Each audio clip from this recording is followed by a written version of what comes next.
Hello and welcome to the True Penny Show. I'm not James Truepenny, and this is not my show, but we do have a little bit of a twist on the usual service here from the True Penny Show today, because this is not the first time I've hosted this podcast.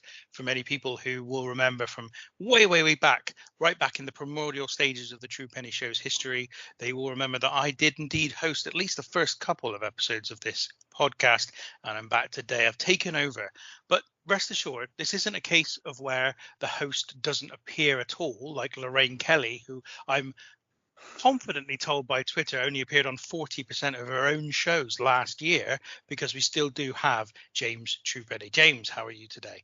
I'm very well, thank you very much, sir. Yes, this feels like old times, some 10 years ago when you said, hey, why don't you do a podcast? And here we are 10 years later. 11, getting on for 11 in August. Yeah, massive. I mean, I've already given you your flowers for that on this podcast, and indeed on my own. I give you a big shout out at Christmas for the 10-year anniversary, having been surpassed. So yeah, as always, well done. Now, I'm sure your listeners and others are kind of wondering what the hell is going on here today. Well, this is the first, I guess, proper, completely 100% collaboration episode between the Random Wrestling Review and the True Penny Show, because this will be on the True Penny Show podcast feed, but it'll also be on the Random Wrestling Review YouTube channel. That's because there is a visual element to this, which you don't need to see in order to enjoy this podcast. So you can still listen to it as an audio thing, but you can also there is a visual element to it, which I will get to in just a second. So that's what's happening today, and you will be able to tell, I would hope, from the title of this podcast episode, that we are counting down the greatest wrestler of all time list. Now, James, I'm going to ask you as we go through to just pepper me with questions or comments, opinions, including any challenges you have, because the whole point of this is to continue to refine this list. Okay. So James, what I'm going to do is I'm going to start sharing my screen so that you see the old slides that I've got for you. So this is, yes, the greatest wrestler of all time 2025 update. Now, for those of you who don't know, I have already presented a top 100 rundown of the top wrestlers of all time based on a statistical model that I'm going to talk to you about today. I did it last year. I have now come back with a revised edition, an improved edition, I believe, that not only counts the 2024 matches that need to be included in this model, but also includes a lot of additional matches that weren't included the last time, and I'll get to explain that in a moment. Now, in terms of an introduction to this, so this is the point of this model ultimately is to objectively determine the greatest wrestler of all time. Now, there's certain things that I cannot factor into an objective and statistical determination of the greatest wrestler of all time. For example, there's no way for me to factor in drawing power, because, I mean, the scales of difference of drawing power across the industry is just such that it just wouldn't be possible. On top of that, I'd be relying on data that is very, very shaky at best, like, for example, 93,000 people at the Silverdome. You know, like, how can I possibly just accept that as being true when it's so heavily kind of questioned? So, Mr. Spindler, are you suggesting that wrestling promoters lie about their statistics? Nothing of the sort. Just occasionally miscount, maybe. Just occasionally, count wrong. So that's not included here. It also doesn't include, for example, any direct representation of their ability to cut promos or to even portray a character. None of that stuff is included. This is solely based on wrestlers' match history and the supposed quality of those matches, because that's the only thing that we've got a almost completely objective, once you get past the subjective nature of the ratings, to base this on. And I'll get to that a little bit more of that in the future. Another key principle is that all the wrestlers should be measured against their contemporaries. So I've seen loads and loads of stuff about, who was better? Was it, I don't know, Terry Funk or I don't know, Kenny Omega? Like, there's no way for anyone to compare those two in isolation against one another based on just opinion, because it's all wrapped up in contextual history. So all the wrestlers in this top 100, whilst they are ranked against one another, have the source of that rank comes from a measurement against each of their contemporaries. Mm-hmm. Get to that in the future. there are three things that this model rewards. It rewards exceptional quality, it rewards longevity in the industry, and it rewards consistency. So the more great matches that you have, the more likely you are to feature high up on this list. Now, how it works. So the model that I'm going to provide to you today takes the 100 best matches of each year as judged by CageMatch.net's average rating. Now, I've used matches rather than ratings about individuals because I feel like it's a far more objective way of judging a person. And what I mean by that is, let's say, for example, I'm going to take Chris Jericho as a good example of this. If you were rating Chris Jericho, when you came to rate him, it would heavily depend on when you were rating him that would define what rating you gave him. Like, yes, you could have in 2001 gone on to Cage Match and rated Jericho as a 9 out of 10 because he was sort of around his peak. You may also have gone in 2008 and done the same because he also had a very decent part of his career there. But you may now look at him in AEW and go, well, he's a 4 or a 3 because, he shouldn't be around anymore and he's just taking up time that younger wrestlers should be in the ring. So all of those ratings, though, no matter when you gave that rating, count towards the average rating of Chris Jericho on Cage Match. So it doesn't provide a good picture. Not only that, but it is a direct opinion about that person as opposed to the work they do.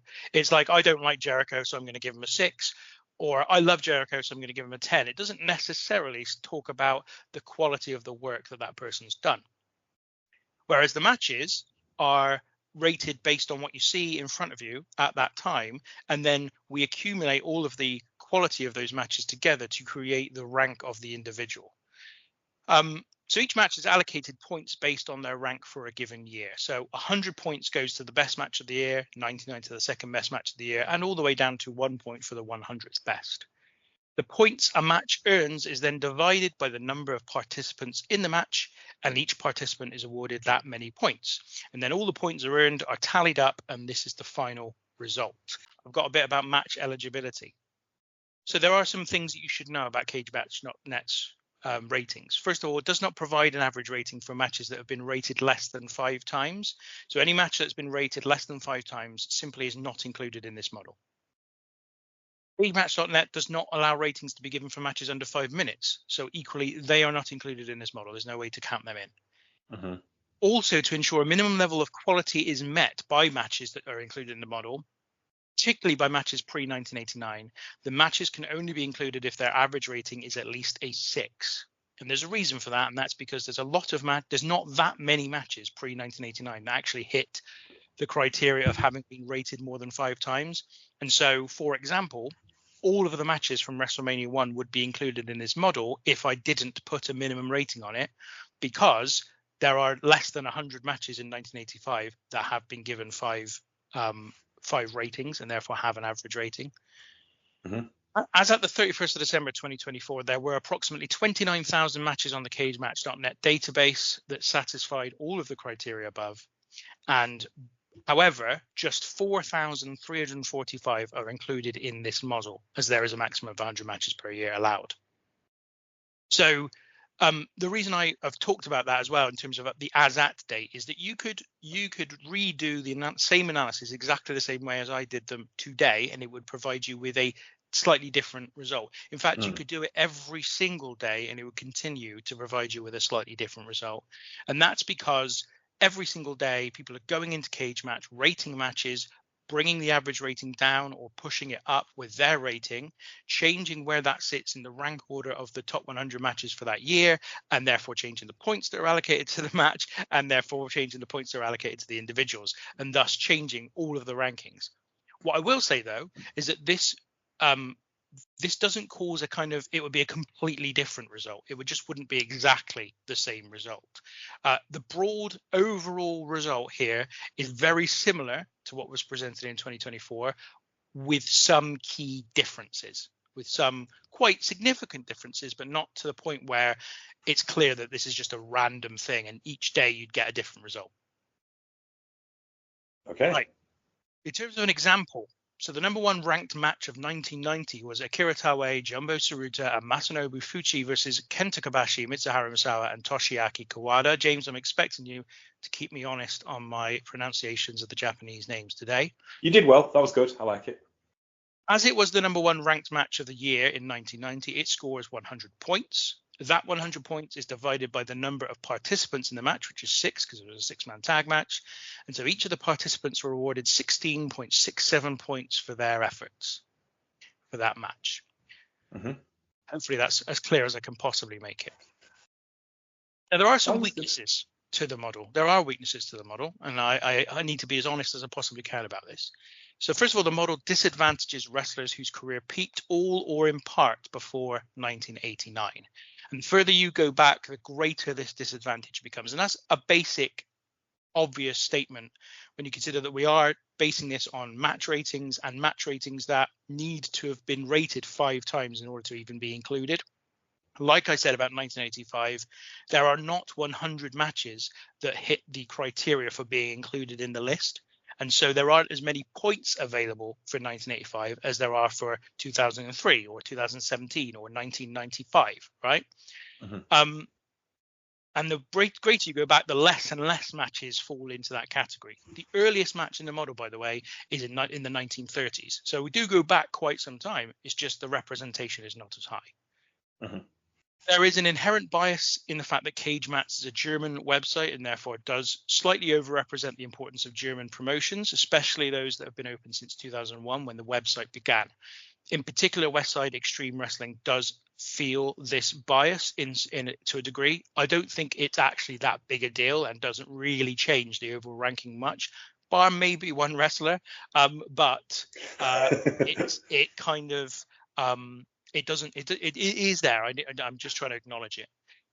There's a further bias in the fact that Cage Match has an English translation and therefore provides a slight advantage to wrestling from English-speaking countries. And due to the popularity of Japanese wrestling in the Western world, the promotions most disadvantaged by the language factors are the Mexican promotions. And I think if there was a Spanish translation to the website, it's likely there would be significantly more representation from AAA and CMML in the model.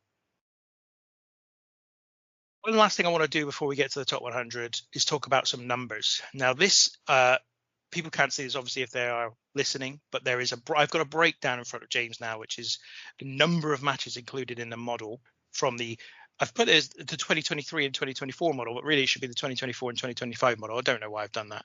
But effectively, I've listed each of the decades from the 1930s down to the 2020s, listed the number of matches that are included in the model from each of those decades. And what you see, if you look at the matches in the 2023 model, as it's written here, although it should be 2024 model, is that there are 2 matches from the 1930s, 13 from the 50s, 21 from the 60s, 111 from the 70s, 441 from the 80s, and then 1,000 for all the remaining decades after that. Bar the 2020s, of course, there isn't yet been enough years for there to be 1,000 matches from the decade. Mm-hmm. That made for a total of 3,988 matches in the model last year when I did this. Now, what we would expect in the updated model is there should be an extra 100 matches because obviously we now include the 2024 matches in the model as well. But instead, there's actually been an increase of about 350 matches. And those other 250 matches have come from more matches in the 80s and 70s and 60s, in fact, all the way to the 30s, that have got 5 ratings for those matches, and therefore now have an average rating according to cagematch.net. So there is greater representation from every single decade in this model compared to last time I did it. In fact, in the 80s, there is a significant increase from just last time, 44.1% of the matches that should have been included, had there been enough ratings for the 80s, up to 64.5%. So that's a significant increase and gives me hope that at some point in the future, there will be 100% representation from the 1980s. And possibly the 70s, we get closer and closer to that 100. I'd be surprised if that ever gets to 100% because it's not just the ratings, it's also the footage that's available. Yeah, I was going to say that's the key thing. Alan Cheapshot has been posting lots of footage lately that has just been released that has never been seen before of matches from the 1960s and 1970s. And I think with the WWE's kind of moving away from the WWE network to doing things through the vault on YouTube. That means they can go a lot more virally outwards. So more people are seeing older matches for the first time and then going to Cage Match and giving it ratings. Yeah. And I'm hopeful that continues, James, because I want this model to be as accurate as it possibly can be. And right now, obviously, there are holes in terms of the historical nature of the matches. Well, one thing I will say is I just recently looked on cagematch.net, and right now in my model, the earliest match I think is from 1932, but there is now a match from 1929 that has enough ratings to be included in the model next time. So we'll go even further back the next time we do the model in 2026. Right, James, we're going to dip into the 100 now. I hope you're ready. Okay, then. Give me any comments you want, whether you're surprised by their how high they've got or how low they've come, or anything else you want to talk about as we go through. All right. Okay. So number 100, Shinjiro Otani. So before I go any further, you'll see on the screen, James, that I've got like medals across the top, 1, 2, and 3, on the screen, and a number underneath that. Basically, those models relate to whether they've been Wrestler of the Year, second best Wrestler of the Year, or third best Wrestler of the Year, and the number of times they've been given that honor by this same ratings system. So obviously, I've got the points for every single year individually as well as a whole. So if you were the best wrestler in, say, 2011, you would have a 1 underneath your gold medal there. Shinjiro, yes, sorry. Go on, James. Tell me about Shinjiro. Shinjiro Otani is awesome. He is sadly paralyzed at the moment after an in-ring wrestling accident, which has kind of brought his career to a halt. But absolutely fantastic wrestler, specifically in the 1990s when he was a junior heavyweight in New Japan Pro Wrestling, and was kind of, honestly, with an influence on Katsuyori Shibata, but wore black tights, wore black boots, didn't muck around. He was that kind of guy and was probably the first in that mold of what we kind of see with Shibata coming afterwards, and then Ren Narita coming after that. So yeah, very influential wrestler, the first to do the face wash in the corner. So I mean, massively influential on people like Smojo too. And also on the screen, again, sorry for the audio listeners, but there are a number of other data points I've included here. So we've got the number of points they've scored overall. For Shinjiro Otani, it's 586.67. He's scored points in 11 different years. He's had 31 matches that are included in the model. His best year for points was 1996. 182.5 of his points came from that year. And last year, his position in this chart was 92nd. So he's actually down 8 from last year's top 100. It's also included their best match. I would, Liger versus Otani in 97. I did see that on Eurosport, funnily enough. That was exceptional professional wrestling match. 96 was the year best, the one of the best of Super Junior tournaments ever, and I think it was won by Black Tiger, otherwise known as Eddie Guerrero. So it was at the very zenith of junior heavyweight wrestling in Japan, with people like Guerrero and Jushin Liger and Otani. And Otani went down 8 places, not just based on people in 2024 scoring points, but also, as I said, those additional matches from the 80s. And actually, if there's one theme of this entire ranking, is that wrestlers whose main years of their careers were in the 80s have moved up in general, some of them by quite a long way because of that improvement in data. Okay, so we move into 99 is Pat. First British guy on the list, 586.94 points. His best match, interestingly, is from NXT, apparently, according to Cage Match, with Sami Zayn. Yeah, I think he's an interesting one because, again, a lot of his career was in Dragon Gate, so which wasn't at the time. He may have ranked higher if that earlier Dragon Gate stuff was more freely available on their platform.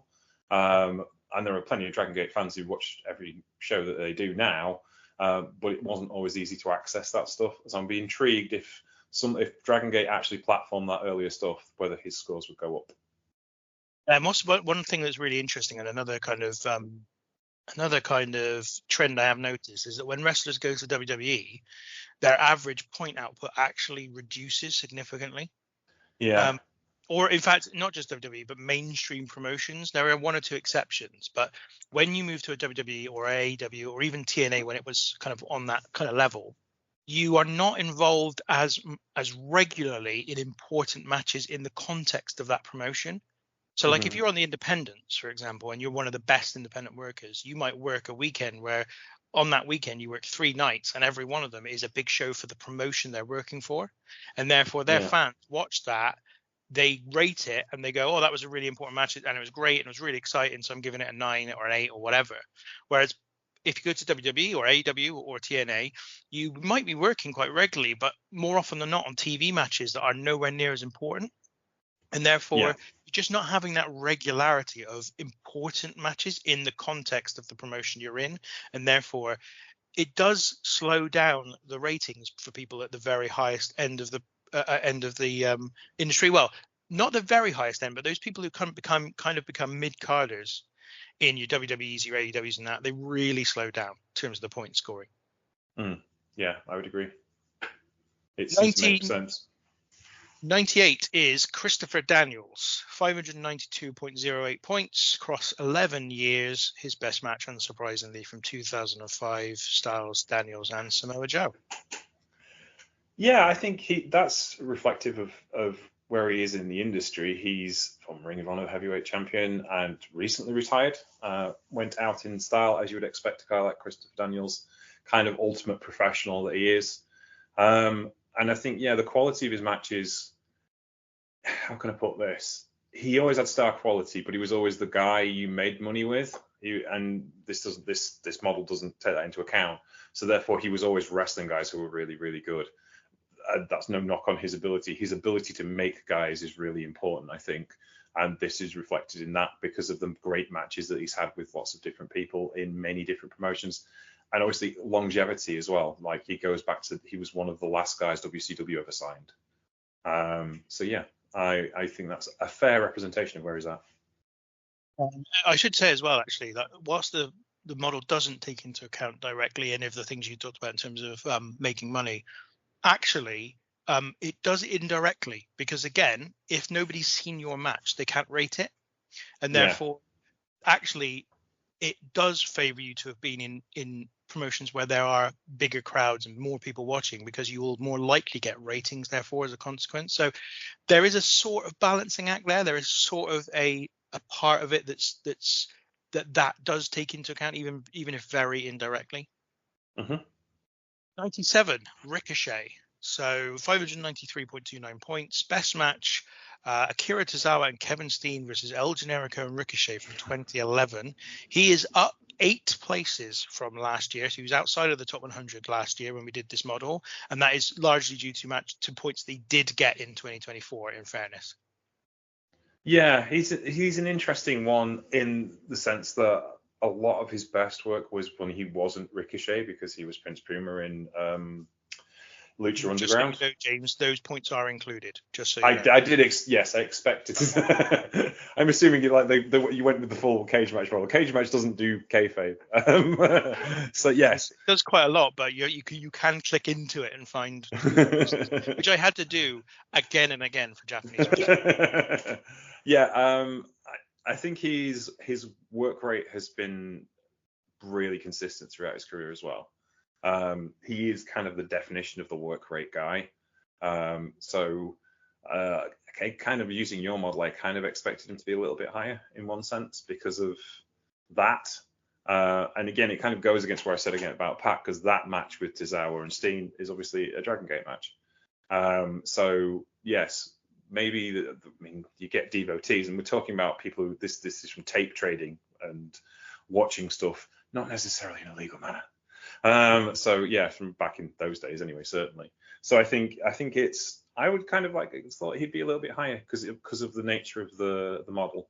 But yeah, I think he's certainly going to go up the more matches he has in AEW, because they do tend to have more work rate based matches more often.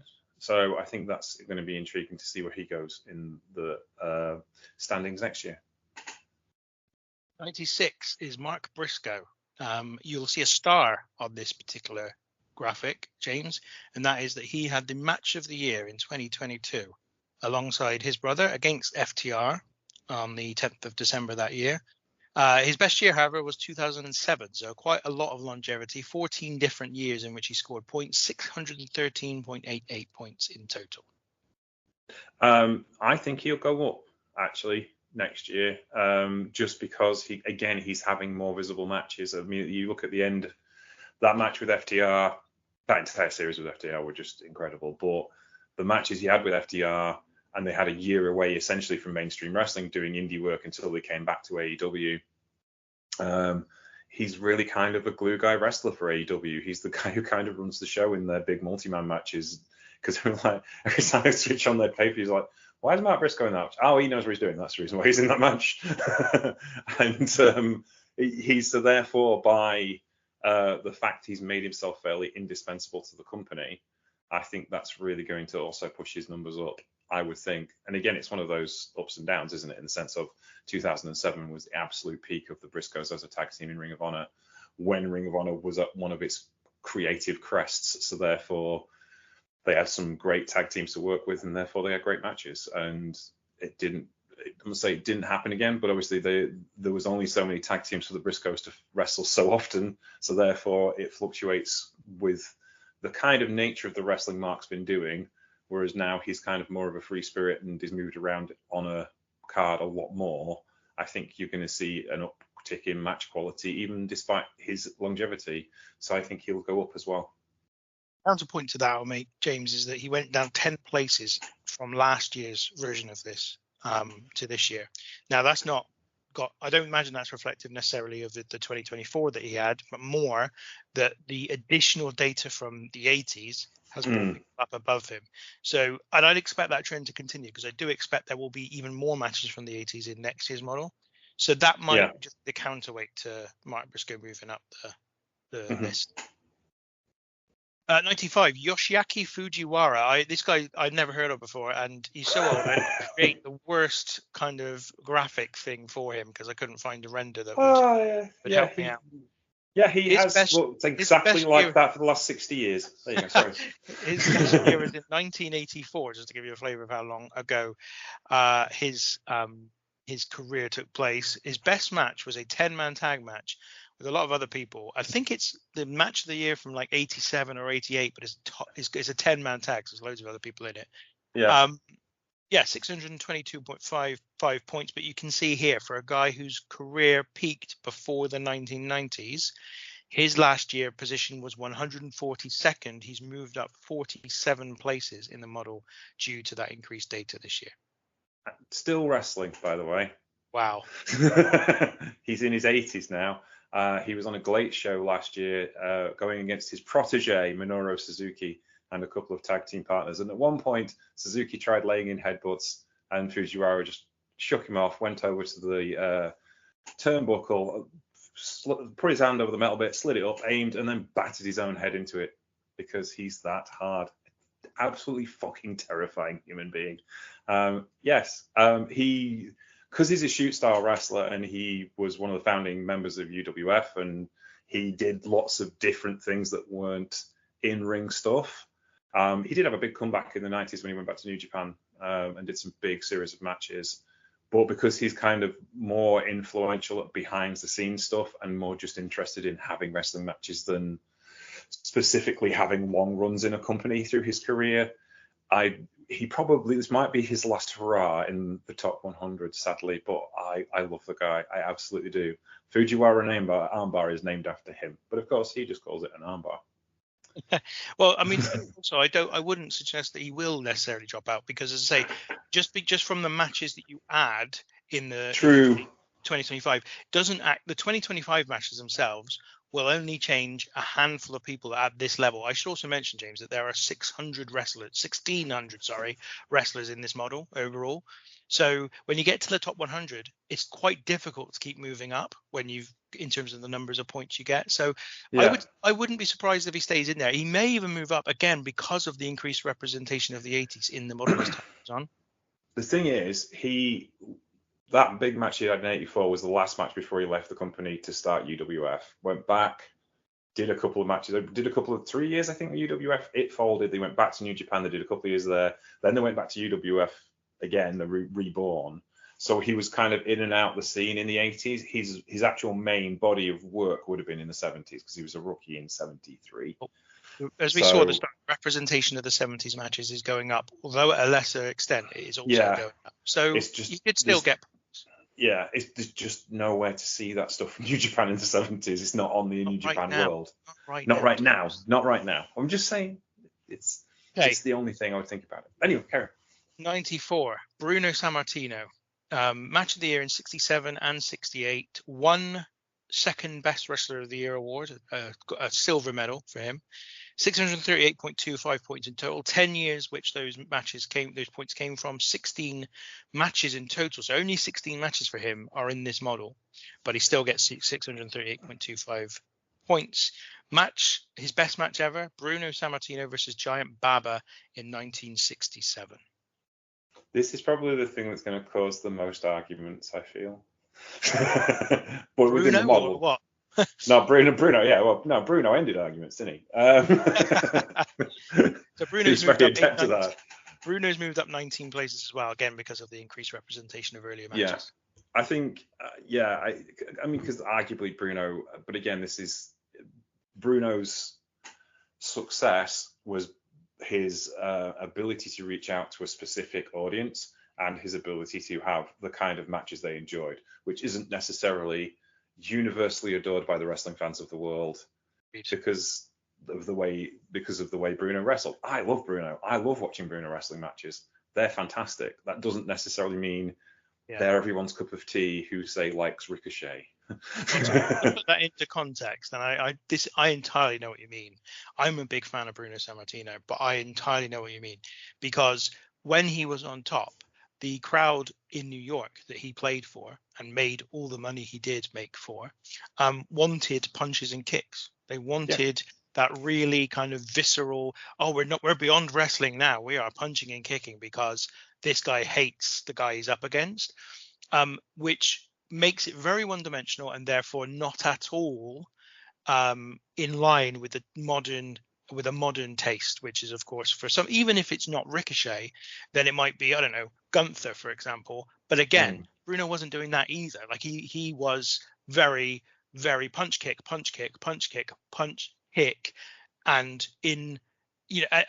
that's what New York wanted at the time. Ultimately, the wrestling audience has moved on, and therefore, that's what you're talking about. But yeah, I see what you mean now. This is where you're saying this is going to cause arguments because some will say he's the best ever or something like that. Yeah. And it's like that's the nature of the model in the sense of you are taking the opinions of the world's wrestling fans as much as you can from Cage Match, and obviously as you listed, there are caveats to that. But generally speaking, the taste of the world's wrestling fan is not necessarily New York in 1969. Yeah. And I'd also say this, like Bruno Sammartino, and I will be one of the biggest advocates for Sammartino, okay? But I will also say that when Sammartino was at his peak, regardless of in-ring quality, I'm talking about more generally now, when he was at his peak, yes, he was the biggest draw in New York. But at the same time, there were massive draws, loads of other places in America and Japan and in Mexico who were on the same level as him in terms of just the ability to draw and in terms of the fame that they had. Whereas now, if you're the WWE champion, regardless of what anyone thinks, you are almost certainly one of the most well-known wrestlers in the world today. And what WWE quite skillfully do is they sort of sew in this narrative that the top WWE star goes from, let's say right now, Roman Reigns through, I don't know, John Cena through The Rock, through Austin, through Hogan to Sammartino. But actually Sammartino was doing business on a completely different scale to those people that we're talking about later on. So whilst, Hogan, Rock, Austin, etc. could all claim to have been at a certain point the biggest star in wrestling, no doubt about it, you can't level the same as Sammartino because Sammartino's scale and the place in which he worked, though he did work in Japan, was much more limited than it was for those people that I also mentioned. Yeah, I mean, you could argue he was the king of the East Coast of North America. He was very big in Toronto. He was very big in upstate New York as well. But that's still a tiny part of the entire wrestling industry in the early 1970s. So yes. Okay, 93 is Kensuke Sasaki. 643.63 points. He had the match of the year in 2005 with Kenta Kobashi.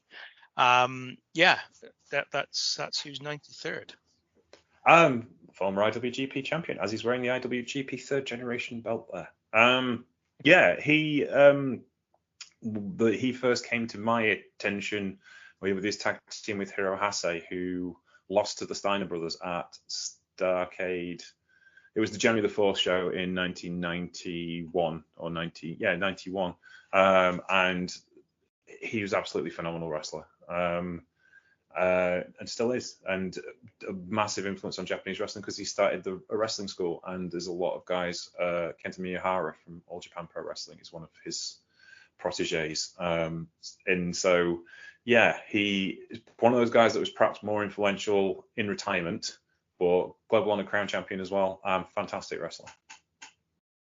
I think I'm drawing the conclusion that in general, people in Japan just wrestle for too long. Basically, that's what I've said so far. They all just Kensuke Sasaki was like one of the main matches at the Tokyo Dome show on the 4th of January 2000. So like it's time that he wasn't still wrestling. I would suggest 25 years later, but that's just me maybe. Yeah. Well, 92. Kyoko Inui, first female wrestler on the list so far, 649.29 points, I should say. 1993 match of the year, and I believe that is the 10-woman tag match that also include Aja Kong, Seiki Hasegawa, Takaki Inui, QT Suzuki, Dynamite Kansai, Hikari Fukuoka. Oh, I can't say that one. Hikari Fukuoka and Mayumi Izaki. Well done. There you that go. Was good. Yeah, she is fantastic wrestler. She was never really my cup of tea out of that generation of wrestlers because she's a bit too happy joy for me in my personal taste. But she was a badass. She had a couple of hour draw main events for the WWA Championship, which were absolutely phenomenal. It's really difficult from that particular time period with that group of wrestlers because those 10 wrestlers you just named, there's 3 or 4 I would consider the best wrestlers ever. They would all make my top 10. 3 or 4 best wrestlers ever. Yeah, they would all make my top 10. They're all in that conversation. But anyway, again, still wrestling to this day, 30-year pro. She runs Diana in Joshi Wrestling in Japan at the moment, and has produced a bunch of proteges who are very successful, including Siru and Sari. So yeah, she's fantastic. That's what I'd say. Again, there's 1,600 wrestlers in this database. These are the 100 best wrestlers ever. I think if you appear in this list anywhere in the top 100, you've had a pretty decent career. Yeah, absolutely. 91 is Billy Robinson. 1975 and 1980 matches of the year. 620.25 points in total. Best match against Inoki in 1975. You can see his best year was 1977, and he's moved up 18 places from last year's model. That's intriguing. I think possibly there's a lot of the people are finding him because New Japan Pro Wrestling talked non-stop about Zack Sabre Jr. being in the style of Billy Robinson. I think a lot of people went back to find out about Billy Robinson, which is always a good thing. Again, longevity. My dad watched Billy Robinson in his rookie year, and he didn't stop wrestling until the early 80s. So late 50s to early 80s. That's a longevity that's there. I think, again, some of his back catalogue is not necessarily available because he started in the early TV era when they didn't necessarily tape everything because they couldn't afford to, or just didn't do it. So that may improve as more footage is uncovered. So yeah, he's one of those that might come up because of that. More coverage means more points for him in this particular. So, but absolutely fantastic wrestler and a massive influence on mixed martial arts as well. I mean, undoubtedly, in terms of when his period of him wrestling was, he has been underrepresented in this model, no doubt about it. Yeah, absolutely. Number 90 is Akira Maeda, 661.75 points from 10 years of point scoring. His best match was against Fujinami in 86, which was also match of that year. Yeah, yes, absolutely. Again, massive influence on mixed martial arts because UWF essentially kickstarted the path from pro wrestling to mixed martial arts. And again, that's the thing is with Fujiwara, because he was a protege of Fujiwara. A lot of his stuff is available on YouTube, but not necessarily as well trod as some people have been.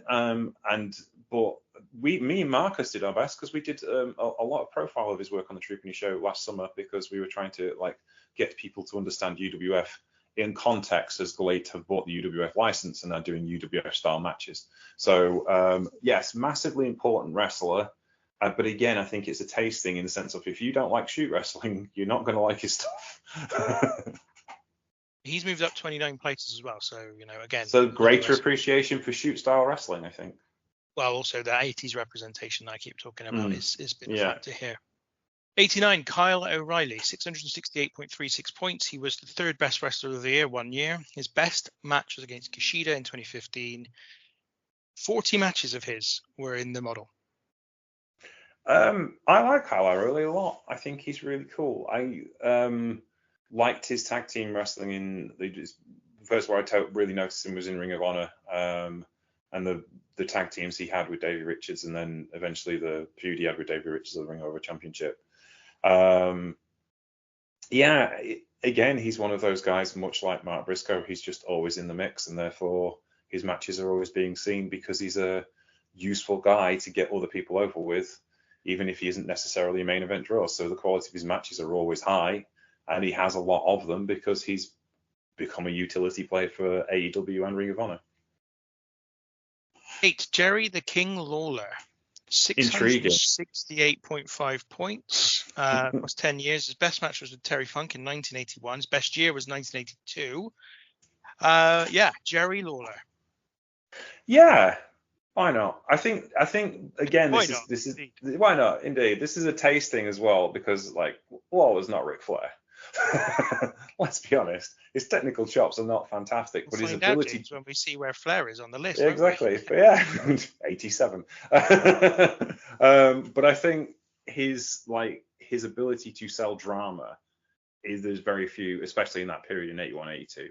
There's very few people who can sell a match the way he sold a match, especially to that crowd. And it's very much like the San Martino thing as well.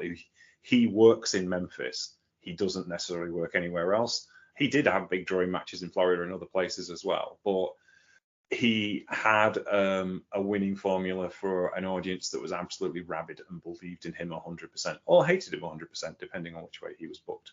But he knew how to get absolutely the best out of those 10,000 people that would turn up at the Memphis Coliseum every Monday night.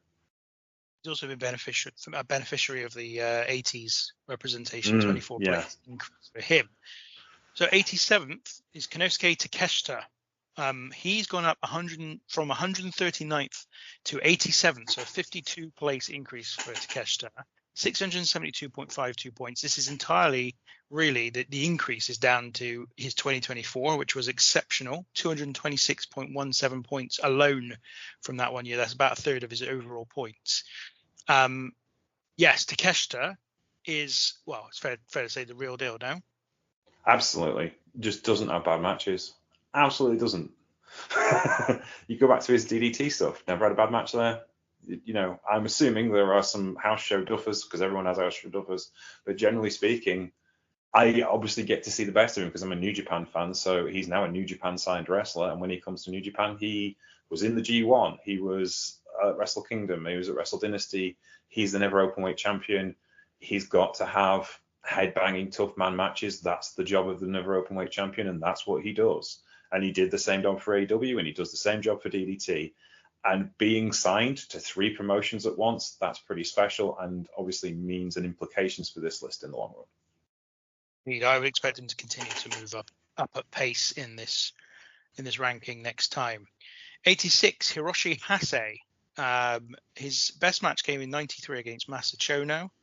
674.1 points, but he, unlike others who had a peak kind of 80s and 90s, has dropped just slightly. He was 83rd on the list last time. He's an interesting cat as far as his career is concerned, because he didn't really get to the main event. He did have main event matches, but he was never IWGP Heavyweight Champion. And then left to go to All Japan after a short stint to Minister of Education, because, you know, and still a politician to this day. So I think that probably is a trend that may continue in his greatest wrestler of all time status, just because he had a career that was literally on off. He wrestled for a while at a very high level, went to All Japan when Baba was still there, so he was an outsider, so that didn't help really in his long run of his career, and then went back to politics. So I love the guy, but I can understand where he is in the start ranking, and maybe won't go up any more than this. 85th, Bull Nakano, 677.75 points. Her best year 1990, and a best match against Akira Hakuto. Yes, that's ungodly, that match. But then a lot of things Bull Nakano did were ungodly in general. Terrifying woman. She's just fantastic. Absolutely the best monster wrestler I ever saw. Incredibly skilled technician, understood drama. She was main eventing when she was 16 years old. And yeah, she was like, Alan posted a picture of her in her rookie year. She's just this nice young 15-year-old girl wearing a swimsuit and tights and wrestling boots off to start on this career where she just demolishes people. And again, massively influential. And I think as people pick out more gems, I think there is that, especially the 80s stuff, which was getting more kind of, is going to get more watched because of the series they did on her mentor, Dump Matsumoto, on Netflix. So I think there's a likely that she could uptick there as well. 84th, Hulk Hogan, 680.95 points. Best year 1980, his best match against Bob Backlund in 1980. You knew that the mainstream stars were coming, and here's the first of them. I mean, you could argue that Bull Nakano was a more mainstream star than Hulk Hogan, because he got I'm sure far better TV ratings than Hulk Hogan. I'm sure you could argue that, but let's not be silly. Again, I think that's interesting that the best year was 1980, and that was his heel run. And arguably he works better as someone you don't like. But I think, again, that 80s bias will probably play in his favor, because there's loads of matches that weren't on WWE pay-per-views, the stuff in Japan, the stuff he did in the between his first WWE run and his second WWE run, which was in AWA, for instance. Those things are getting more of an airing as well. So I would think possibly could increase over time. I would say, I don't think you meant this, but I just thought I would clear this up just in case it became unclear. It's not a bias towards the 80s at the moment. The 80s is disadvantaged, but they just happen to have a bit more representation this time than they did last year. Yes. So it's actually getting less bias as time goes on. Yes. 83, Jay Briscoe, 683.13 points. He had the same best match as his brother. His best year was in 2007. Yeah, I think the odds are that Jay was widely considered to be I won't say better, but the more main event level of the Briscoe brothers. And Mark was a guy you kind of can put in any role, whereas Jay was a guy that you could put in the role. And that doesn't surprise me that he ranks higher. And again, I think that period of the 2000s is maybe going to get more. Not the 2000s necessarily. Say, I think his matches are of incredible quality, and I find it hard because I miss Jay. And every time we speak about Jay, it's like, oh, that's such a shame, such a horrible shame. But yes. I think that's about fair. I'll leave it at that. Minoru Suzuki. I know he's a favourite of everybody on the True Penny show. 685.13 points. Best match against Tanahashi in 2012. Again, the best match is always according to CageMatch.net. There he is, Suzuki. Yeah. Again, he's kind of in the same boat as Fujiwara and Maeda, in the sense of that representation from his 80s work will come up. As we were saying, more people are looking at it. That's to be representative in that particular body of work. And that's where a lot of his really great work, if you like that style of wrestling, is. But obviously everyone kind of knows him as Murder Dad, and that's where people love him from, and that particular period of Suzuki-gun, when his more recent work is still thoroughly entertaining. Being a ticket collector on the Bullet Train on DDT was my favourite thing that he's done recently. Have you seen this, Ben? I saw it. I think you posted it. I did Yes. see. Yes. Yeah. Genius, I also man. saw. I remember many years ago me saying that he's about the ugliest man in wrestling, and you kind of arguing that lots of women would disagree. And I then saw just recently a picture of him when he was very young, and I was like, well, I can kind of understand your point now. He was a handsome chap. Pretty damn ugly now, but he was a handsome chap. There are men and women who would break things to get to Minoru Suzuki should they have the chance, honestly. Do we really want to trust the opinion of people who will break things to get to people? I don't know. Let's move on. 81 is John Cena, 701.9 points. 2011 best match of the year with CM Punk, of course, that year. John Cena is in the list. Cena officially doesn't suck. This does remind me of when I worked for Steel Chair magazine. We did a Hot Top 100 every year, and we based it entirely on personal opinions, which obviously caused for great consultation. And one year we managed to put Session Moth Martina for 10 places above Minoru Suzuki. Right, there you go. So, John being one ahead of Minoru Suzuki, I think we can all live with. And I think, yes, he's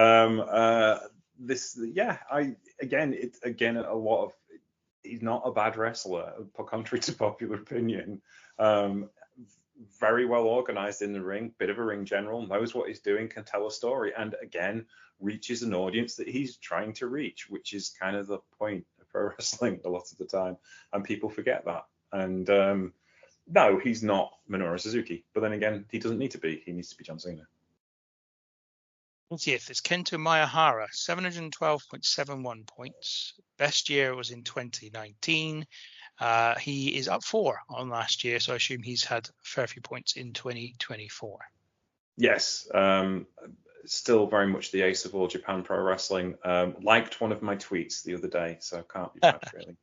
Wow. So yeah, he's exceptionally charismatic dude. He's not kind of in the mold of all Japan wrestlers of the past. He's very outgoing, very effusive, very much a character-led wrestler, and which is kind of like helped All Japan kind of redefine themselves outside of the Baba era. So yeah, he's very important to the history of All Japan Pro Wrestling and still going to produce great matches. Awesome. 79, Steve Williams, 734.83 points. Best match with Kobashi in 1994, which is also his best year. He is down 5 on the model last time around.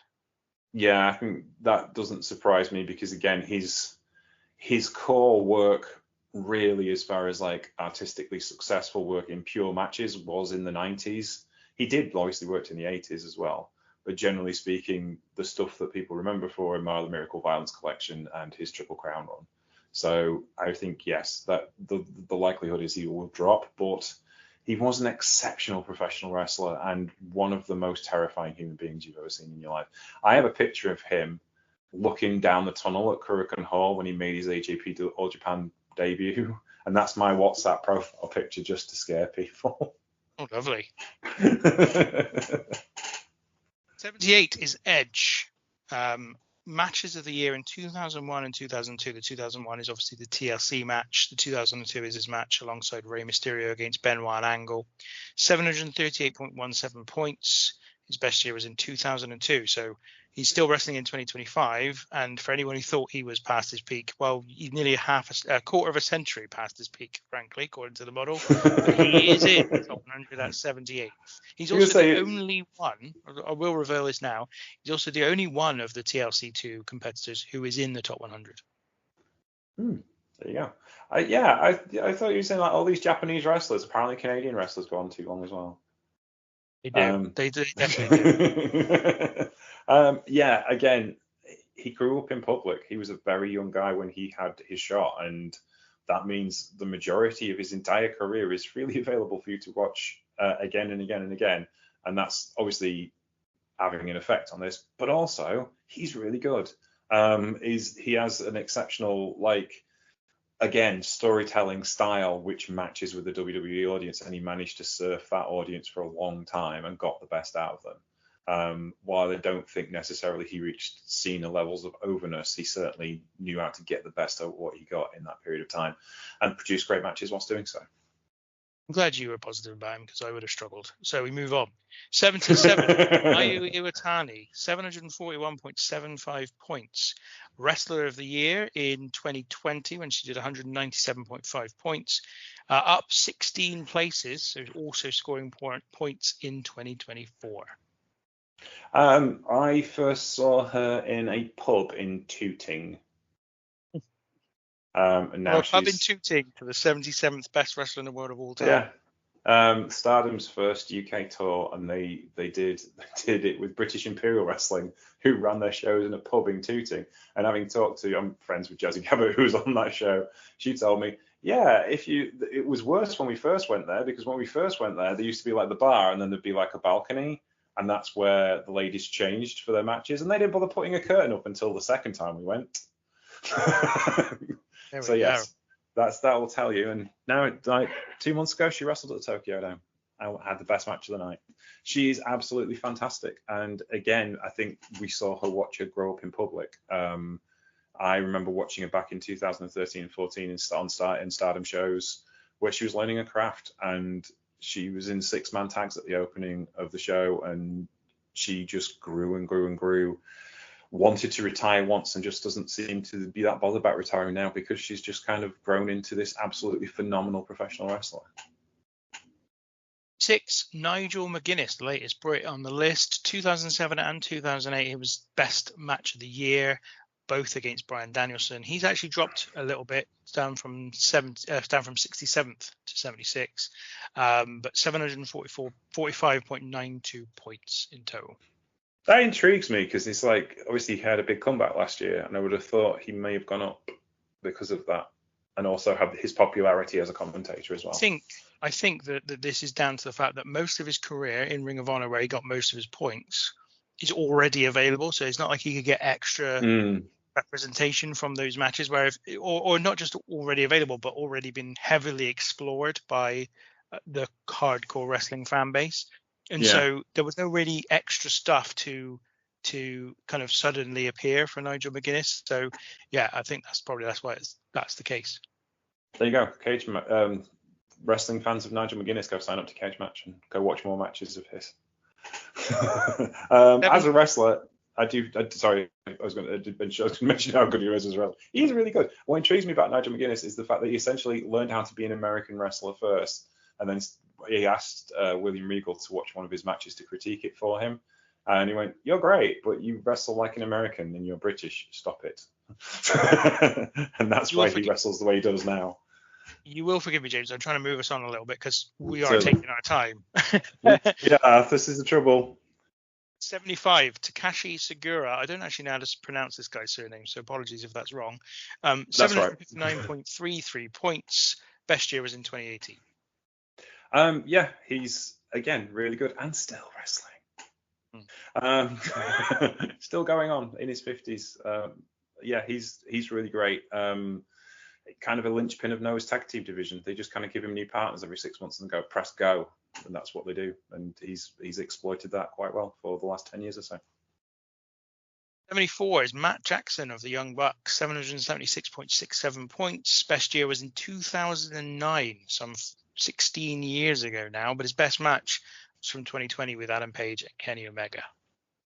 Again, yeah, I think you're kind of in the same place with the Jacksons in general, is that they're going to come down because they grew up in public in a different era when all of their good stuff has been exploited again.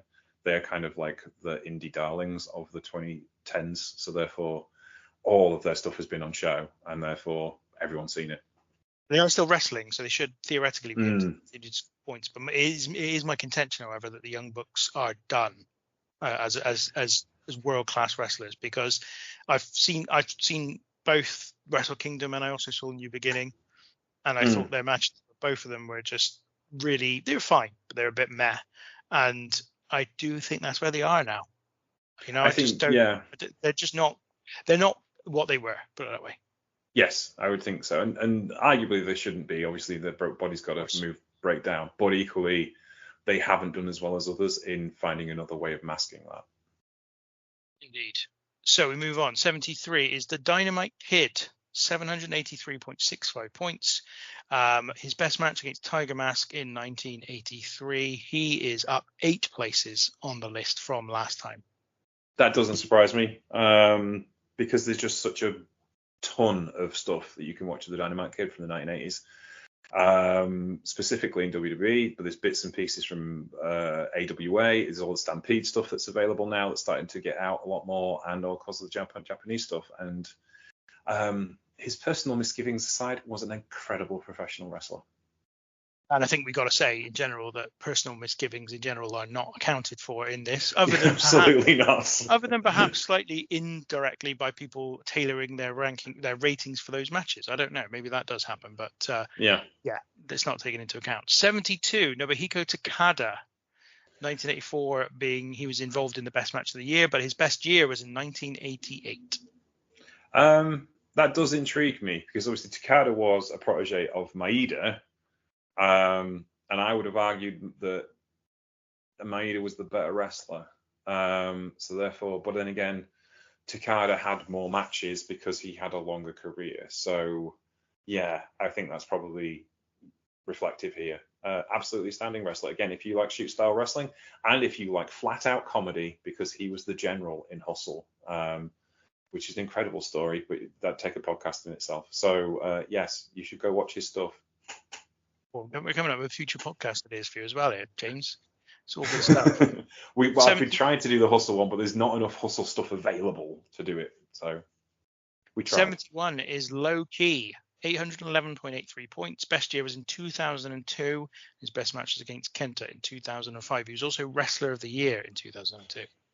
That one's intriguing, but again, it's that early Ring of Honor stuff, isn't it? Which has been sliced and diced and taken apart by everybody, and I think it was a really prominent time for the growth of wrestling, and that's one of the reasons why his stuff gets picked up more than others, I think. What I found really interesting in general is that you can almost trace where the cutting edge wrestling is happening through this through this ranking, in that it's not necessarily that, like, when people get to WWE and AEW, and sometimes even New Japan, in fairness, they're no longer doing the cutting edge wrestling stuff. And actually, the cutting edge wrestling stuff right now is definitely not in any of those promotions. As much as AEW fans might like to think it's in AEW, they are doing the same stuff that was being done in New Japan 10 years ago. So we're now really... the cutting edge stuff is happening elsewhere, put it that way, than the main promotions. And it usually is the case, but in particular right now it is. Okay, yeah, sure. 70 is Steve Austin, 763.72 points. I mean, we're going to start wars with this, James. Best match he's ever had in his career was against Bret Hart in 1997, unsurprisingly. His best year, though, 2001, his last full-time year in the business. And I think that in some ways represents just how much of a shame it was that his career was curtailed by the remnants of that injury that he suffered against Owen Hart in 97. So, yeah, Steve Austin suffers a little bit from the fact that his career just didn't end up being as long as it probably should have been.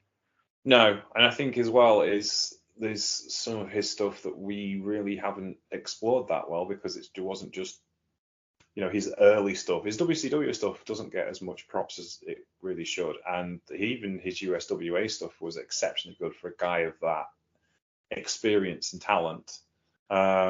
So yeah, I mean, obviously the most visible matches are in that run from 96 to 2001. And there wasn't many duffers really, certainly at pay-per-view level. So yeah, his consistency, even despite the injuries as well, is incredible. And is Nick Jackson, 816.67 points, similar numbers and stats here for him as there were for Matt. Yeah, I think generally speaking, people consider Nick to be more athletic of the two. I'm amazed they're not together though, because they hate doing single matches. They despise it, and they didn't even want to do Best of Super Juniors when they were in New Japan. They were like, "Do we have to?" So yeah, I'm intrigued that he's kind of like that far away from Matt, to be honest. It is Eddie Guerrero, another one possibly who suffers from the short career issue. 819.44 points, best match 1997 against Rey Mysterio Jr., but his best year 2002. Again, I think obviously Eddie's sadly no longer with us, and I think that probably has an effect on what could have been, and certainly, again, I think there's matches from the 90s that they got dissected. That was the thing, is like you watch those matches with Ray from that particular period, even the AAA stuff, because AAA was exceptionally popular in the early 90s, especially amongst hardcore wrestling fans on the taping circuit. So I think that's probably where Eddie's going to be. I'm not sure if there's anything that could move him there. I think the only thing that might move him a little bit, because he's actually moved down quite significantly this year from the model last year. He was 52nd last year. But I think the only thing that could move him back up a little bit is if the representation from some of the Mexican promotions increases, which is one of the things that has been difficult, especially from kind of before the last 10 years. The representation is really low compared to probably where it should be. 67 is Mick Foley. His best match, according to Cage Match, was in 2000 against Triple H, the street fight they had at the Royal Rumble. 821.26 points. He's down 20 places on the list from the last time I did the model. Wow. That is not just down to the 80s representation pushing him down. That is also down to, I think, generally his matches being the ones that he's got from the 90s and that, just not having, maybe new ratings have come along that have pushed those ratings down. I don't know, but it isn't just from the 80s representation. No, I would agree. It's an odd one, because he's generally, his matches hold up to modern standards, because he kind of set the modern standards, especially when it comes to street fights and violence. Cutting edge. This is what I'm talking about, cutting edge. Yeah. Even if you take, even at like the most mainstream he's been when he's in WWE, the King of the Ring match, I personally have rated that match at 10 out of 10, not because of the fact that it's like the most technically brilliant wrestling match, but ultimately still stands to this day as kind of the pinnacle, or one of the pinnacles, for just a hardcore and spectacle perspective. Like, it just barely anything compares to me. Yeah, and you can see those matches in the matches he had with Vader in WCW, and obviously the matches he had with Terry Funk in IWA. They match that quality, so it's intriguing that they've come down, and I don't quite understand that. 66, Shinsuke Nakamura, 825.65 points. He had the match of the year in 2015 with Kota Ibushi. His best year was in 2014. Yeah, obviously a lot more visible than he used to be, but not necessarily having the quality of matches that he used to have, because he hasn't got those opponents. He's getting barely any points these days. If in fact, I'm not sure he scored any for about 5-6 years. Yeah, which is understandable, not just because of the way WWE works. Obviously, he's got to wrestle 3 times a week at TV quality, which isn't necessarily the kind of thing you want in a New Japan main event. So that's the reason why. And that's kind of, he's happy surfing in Florida, and I'm absolutely made up for him because of the things he has to go through in his early career. Making his money. He's making his money. And also, I will say this, I think it's still a bit of a misconception. The WWE schedule these days is really quite light. So I was looking through just a couple of random wrestlers the other day. And I think in January and December, Bayley, for example, who's been one of the more featured acts on screen over that period, I think had about 11 matches over the course of those 2 months. So much, much lower schedule than she would have had even 5 years ago, let alone 15 years ago in the WWE. Yeah. It's a very different world than it used to be. Yeah, and I think that's probably going to affect his score, but I doubt he cares, because he's doing a good job and earning a living. 65 is Masato Tanaka, 834 points. Best year was in 1998, but his best match was in 2015. So talking about here's Tanaka. Yeah, at his 30th anniversary last year, and again, still wrestling. He's got a promotion on Wrestle Universe called Real Wrestle 1. No, Real 01. My bad. He had He's one of those wrestlers who was in companies that hardcore fans loved, and that's reflected in these scores, especially from his early days because FMW and ECW. But also his consistency, he just never really stopped. He wrestles at that level. He tries to wrestle at that level now, and he's like in his 50s and doesn't really slow down ever. So that's going to create you some form of consistency, even if he can't move the way he used to. And even if he can't walk in the next few years, but there we go. I think he has that much will, he will just power his way through it. 64, Shinya Hashimoto, 851.5 points over 15 years. He is up one from last year, basically not moved Shinya Hashimoto. He's 64th. Again, shortened career because of an untimely demise. In fact, you think about his career is really, really short. He was the person who founded 0-1 with Otani, who was 100 on this list. So his career was cut awfully short, and a lot of that 0-1 stuff, which was the majority of his later work, probably hasn't been explored by the hardcore fans as much or in as much depth. So there's options there. They might go up. But yeah, the Destroyer, just absolutely exceptional professional wrestler. 63 is Daisuke Sekimoto, 865.62 points. Best match 2015, best year 2011. And still wrestles for everyone. Wrestles for BJW, he's their ace, and wrestles for DDT and GLEAT and AJPW and just whoever. Give him a call, he'll come wrestle for you.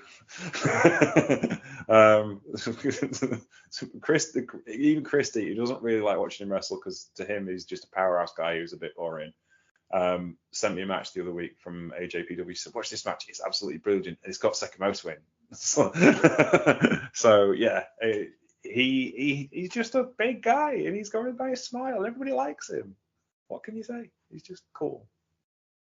52 is Austin Aries, 871.88 points. He is best year was in 2008, best match 2004 with Bryan Danielson. Yeah, gone down 5. Yeah, I think this is the thing. Is kind of like an incredibly unlikable human being, but that doesn't necessarily reflect in his wrestling ability. It might do, but it might affect it. Might affect the ways he scored. Yeah. If you're a new person coming to a match with Austin Aries and you rate it on Cage Match, your rating might be impacted by knowing who he is and what he's about, and therefore it might bring his average ratings for his matches down in general. Yeah, I mean he's kind of done in mainstream wrestling, I would think. So therefore, I don't think we're going to see an improvement. Incredibly gifted professional wrestler. However, he has issues that perhaps reflect his not being in a mainstream wrestling company right now, when he probably could be. Let's move on. 61 is The Rock. 873.9 points. Best year was in 2000. Best match was against Austin in 2001, WrestleMania 17. The Rock had a very limited career, only 6 years where he scored points, and I believe that's pretty much his full-time years covered. And The Rock is yet still 61, higher than Austin and higher than Hogan. And I would say that's a bit of a surprise, but that's where he is. Yeah, I think that's reasonable. But again, he's another wrestler who has a great sense of drama like Jerry Lawler, but also, again, he's wrestling for an audience and he knew how to get the best out of that audience. Yeah. I mean, I say I'm surprised. I think The Rock's great as a performer, like legitimately brilliant. And even in ring, even if you just base it on the ring, but I think I'm surprised that as many people agree that his ratings would be this high, but they are. 60 is Davey Richards, 881.29 points. Last year, he's 55th, so he's come down 5. His best match was in 2009 alongside Eddie Edwards against Danielson and Tyler Black. And his best year was in 2009 as well. Yeah, and again, he's kind of done as a mainstream wrestler. So I feel that he probably won't go up any further. And that's kind of, again, because his matches are so well known. He's one of a number of people who just gradually slip down the list, but over a long period of time, of course, being it's already 60th, you're not going to drop down that much too quickly. 59th, Vader, 887.75 points from 13 years. Best year was in 1999. That was his return to Japan, of course, after the disastrous WWE run. But his best match was against Keiji Muto in 1991. I think there is options for him to go up just because there is a lots of catch wrestling stuff that's even on handheld and stuff that's coming out on YouTube now, where he spent a lot of time in Europe that people haven't really explored that much, and that might be a little way for him to move up. Having said that, Cage Match is a German website. Catch Wrestling Association was a Austrian and a German wrestling company, so maybe not. But yeah, absolutely stunning monster wrestler. Definitely. 58, Rey Mysterio Jr., 2002. He had the best match of the year alongside Edge against Chris Benoit and Kurt Angle. We spoke about it earlier on. Best year was 1995, 897.85 points, and still wrestling today. Another one that's probably should stop. Arguably should have stopped a while back when he had knees. I've been watching him wrestle since he was like 16 years old. And he is just phenomenal. But however, I'm concerned for his body. But yeah, I think as well, unlikely to move because of all of his stuff from wherever he was has been so well progressed. Though he's still having matches and there's possibilities of things going up, I suppose. Yeah, I wouldn't expect to see him in the list No. in matches that make it onto the model again, but you never know. 7, Go Shiozaki, 904 points over 15 years. Best match was in 2005, but his best year was 15 years later in 2020. Yeah, coming back to Noah, and he is Noah, and that's kind of the thing for him. And his match quality is exceptional, and I think as well, with Wrestle Universe being so much easily seen now, it's like £7 a month to go watch Wrestle Universe, so you can watch him wrestle 2 or 3 times a week. So therefore, the odds of his matches going up, because he does have incredibly good matches, and he is still a main event player for Noah. So yes, I think he's got a bright future even at 40 odd years old. 6, Kevin Owens, 905.58 points. His best year was 2012, and his best match was in 2010, so it's 15 years ago now. Still going, of course, and I'd say someone who's still possibly going to score points. Yes, I would think so, because his match quality is so high, because he just tries so hard to make sure his match quality is high, and that's reflected in his work rate and why he's such a star in WWE. But it doesn't surprise me that his best matches are from earlier in his career, just because of the nature of Cage Match, and maybe if more people went back and saw them in a different light, they'd have different opinions. But certainly, I think that kind of reflective of Cage Match users, as well as Kevin's exceptional longevity.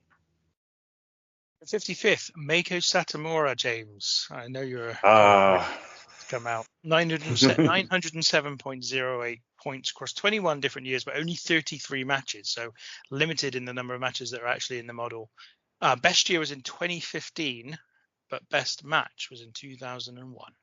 Yeah. Greatest wrestler in the world today until next month when she retires on her 30th anniversary.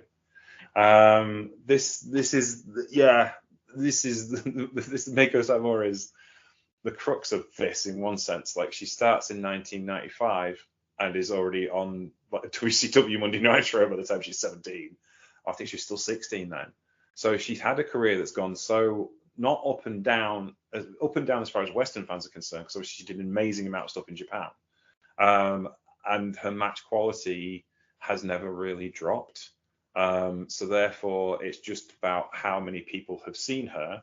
And obviously more people saw her in the last few years because she was working for WWE. And now she's having one final run back in Sendai Girls. So yeah, it's intriguing. I think possibly as people look back on her career, she might actually go up even though she retires, because of people finding these indie matches in Japan, which she did incredible jobs of getting, like local indie wrestlers over and things like that she's kind of famous for in the latter part of her career.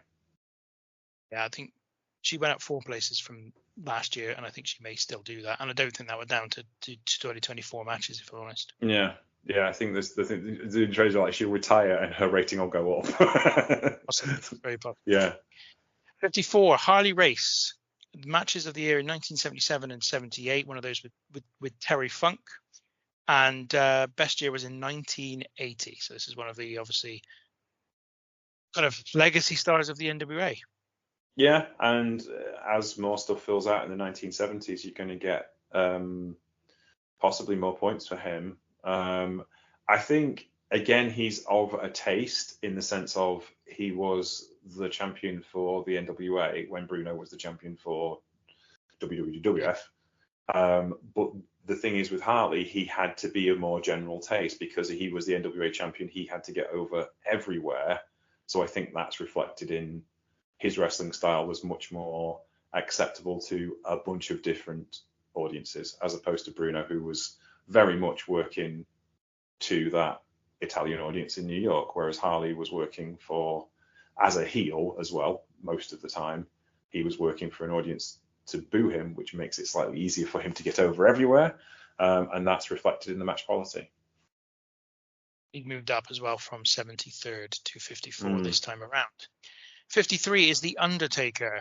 So his best year was in 1997, but his best match was in 2009 with Shawn Michaels, and he also won the best match of the year in 2010, also with Shawn Michaels at WrestleMania 25 and 26, 929.05 points for The Undertaker. Again, probably a guy that's best left unsaid about his political views, etc.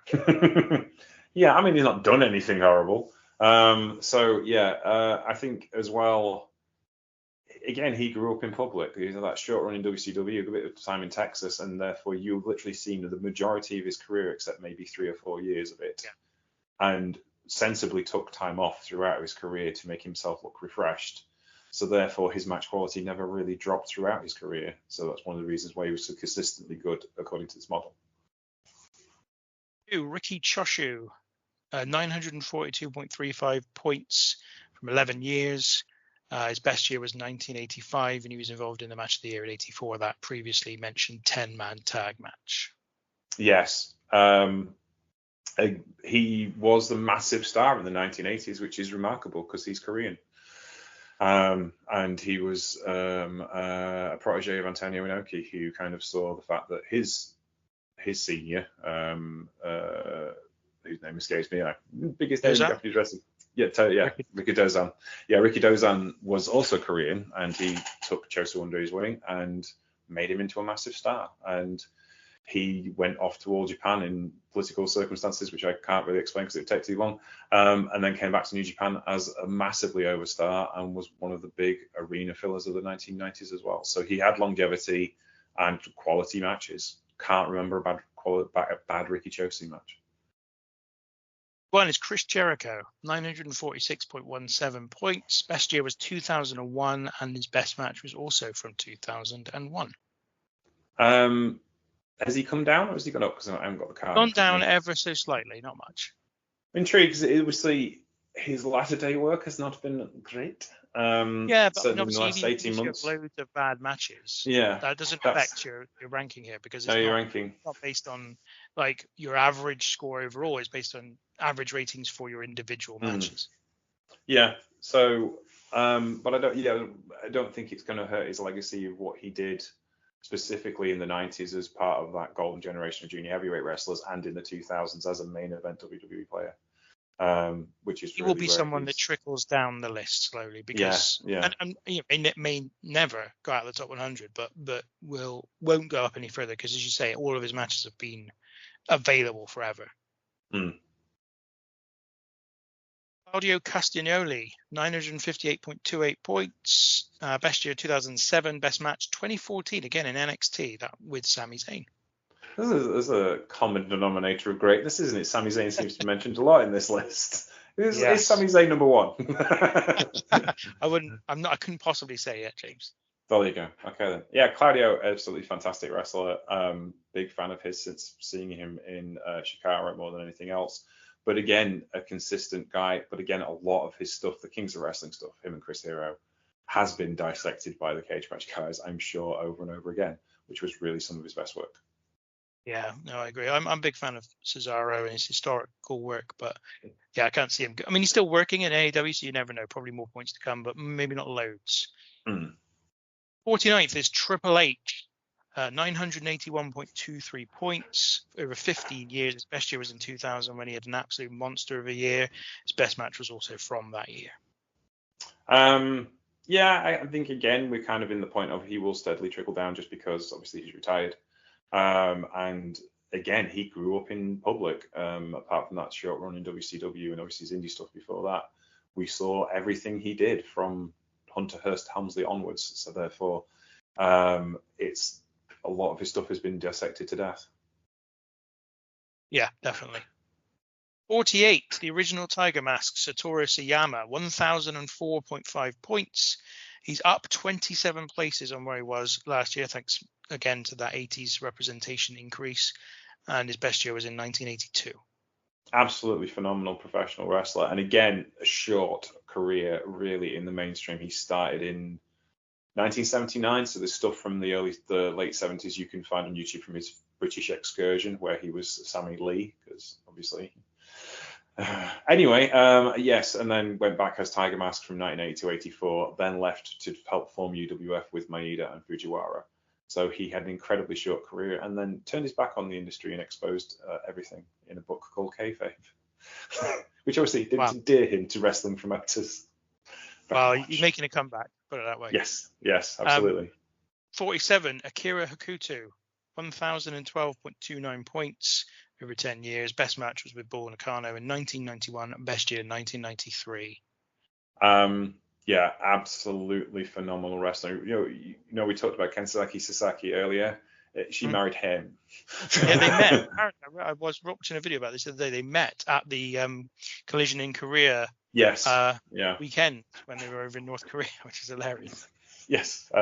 She was recently divorced. She'd left her first husband because he didn't want to keep wrestling, and she was like, no. And then married Sasaki, and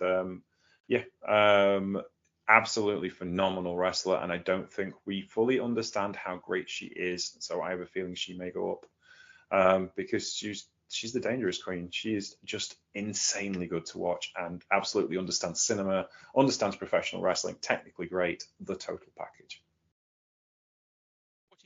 Randy Savage, 1,025.73 points over 14 years. Best match with Ricky Steamboat at WrestleMania 3. Best year was the year before that in 86. Is he going up? He has gone up 34 places on the list. So again, the 80s representation really helping Savage and could yet move him up further. I have a theory that there just seems to be so much stuff on Instagram Reels about Randy Savage. And I'm wondering if people are just seeing Reels or seeing TikToks and going, oh, we should go watch more Randy Savage matches. But yes, obviously his body of work is well explored, but clearly a new generation of wrestling fans are finding more about the Macho Man. And I'm glad to hear that. He was great. Absolutely. 45th, Roderick Strong, 1,027.28 points.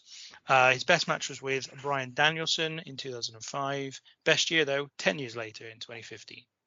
He's an interesting one because I saw a theory on Blue Sky the other day about how Roderick Strong makes everybody else seem boring, or makes everybody else more boring, I should say. And I'm like, but he's a really good wrestler. And I think that's this is a good example of like you can have incredible wrestling matches and not necessarily connect with an audience. And sometimes he does and sometimes he doesn't. But that's again what this list is about, and I think that reflects his wrestling ability fairly. Yeah, he's a wrestler that if this was about any more than just match quality would not be in the top 100. But it's only about match quality. So 44, Keiji Muto, 1,062.9 points from 18 years. Best year was in 1991. Yes, that was when he was still in his first set of knees. Yes, I do make a lot of Muto jokes. He's phenomenal. I love the guy. Absolutely incredible wrestler. Devious politician. But as a wrestler, just his match quality was fantastic. And a lot of it came down to his ability to time everything so perfectly well and tell a story. There was a reel I saw the other day with him, Antonio Inoki, and they got like 10 minutes out of walking down the ramp between the two of them. And then the crowd were on the edge of the seat. The crowd was screaming. They were like, this was like Tokyo Dome, and they were bawling. They were screaming their lungs out, and they were just walking down. Like Inoki comes down, and Muta goes to meet him, and they just stare each other down for about like literally 5 minutes. And then Muta opens the rope for Inoki, and the crowd were going mental for it. because he understood you don't have to do everything at the right times. You don't have to wrestle all the time. You can do things by doing other things, and he was great at that. 43 is CM Punk, match of the year from 2011 with Cena. His best year, though, was in 2004. He has dropped down a little bit, but I think he did score some points in 2024 thanks to his match with Drew McIntyre at Bad Blood, and I wouldn't be surprised if there's still a few more points in him yet. Yeah, I think that he doesn't wrestle as often, so therefore his matches are going to be higher quality. Just because obviously they're trying to preserve his body as much as they possibly can. So common sense says don't wrestle as much, so therefore his average is going to be higher for a start. So yes, and he has done some great matches. And again, he's kind of the thing running against him is that everyone examined all of those IWA matches that he had with Hero, and they've been possibly wrung out, but again, people come to a new audience, don't they? But yeah, I can see why he dropped 5, but I wouldn't. The thing is, suggest he's going to go down anymore. It doesn't matter though that they're exposed to a new audience in some cases. Like if they've already got an average rating established for a match, for example, in 2004, okay, they might find a new audience, but that new audience is unlikely to come to an entirely different conclusion to the original audience. It's where they've not got an audience or they've not got enough ratings for an average rating as well, where it will change their position. So I don't think it will make any difference that new people discover CM Punk, put it that way. Nick Bockwinkel, 1,117.17 points from 12 years. Best match was with Billy Robinson in 1980, and his best year, 1983. I'm personally very pleased that people like Nick Bockwinkel are on this list.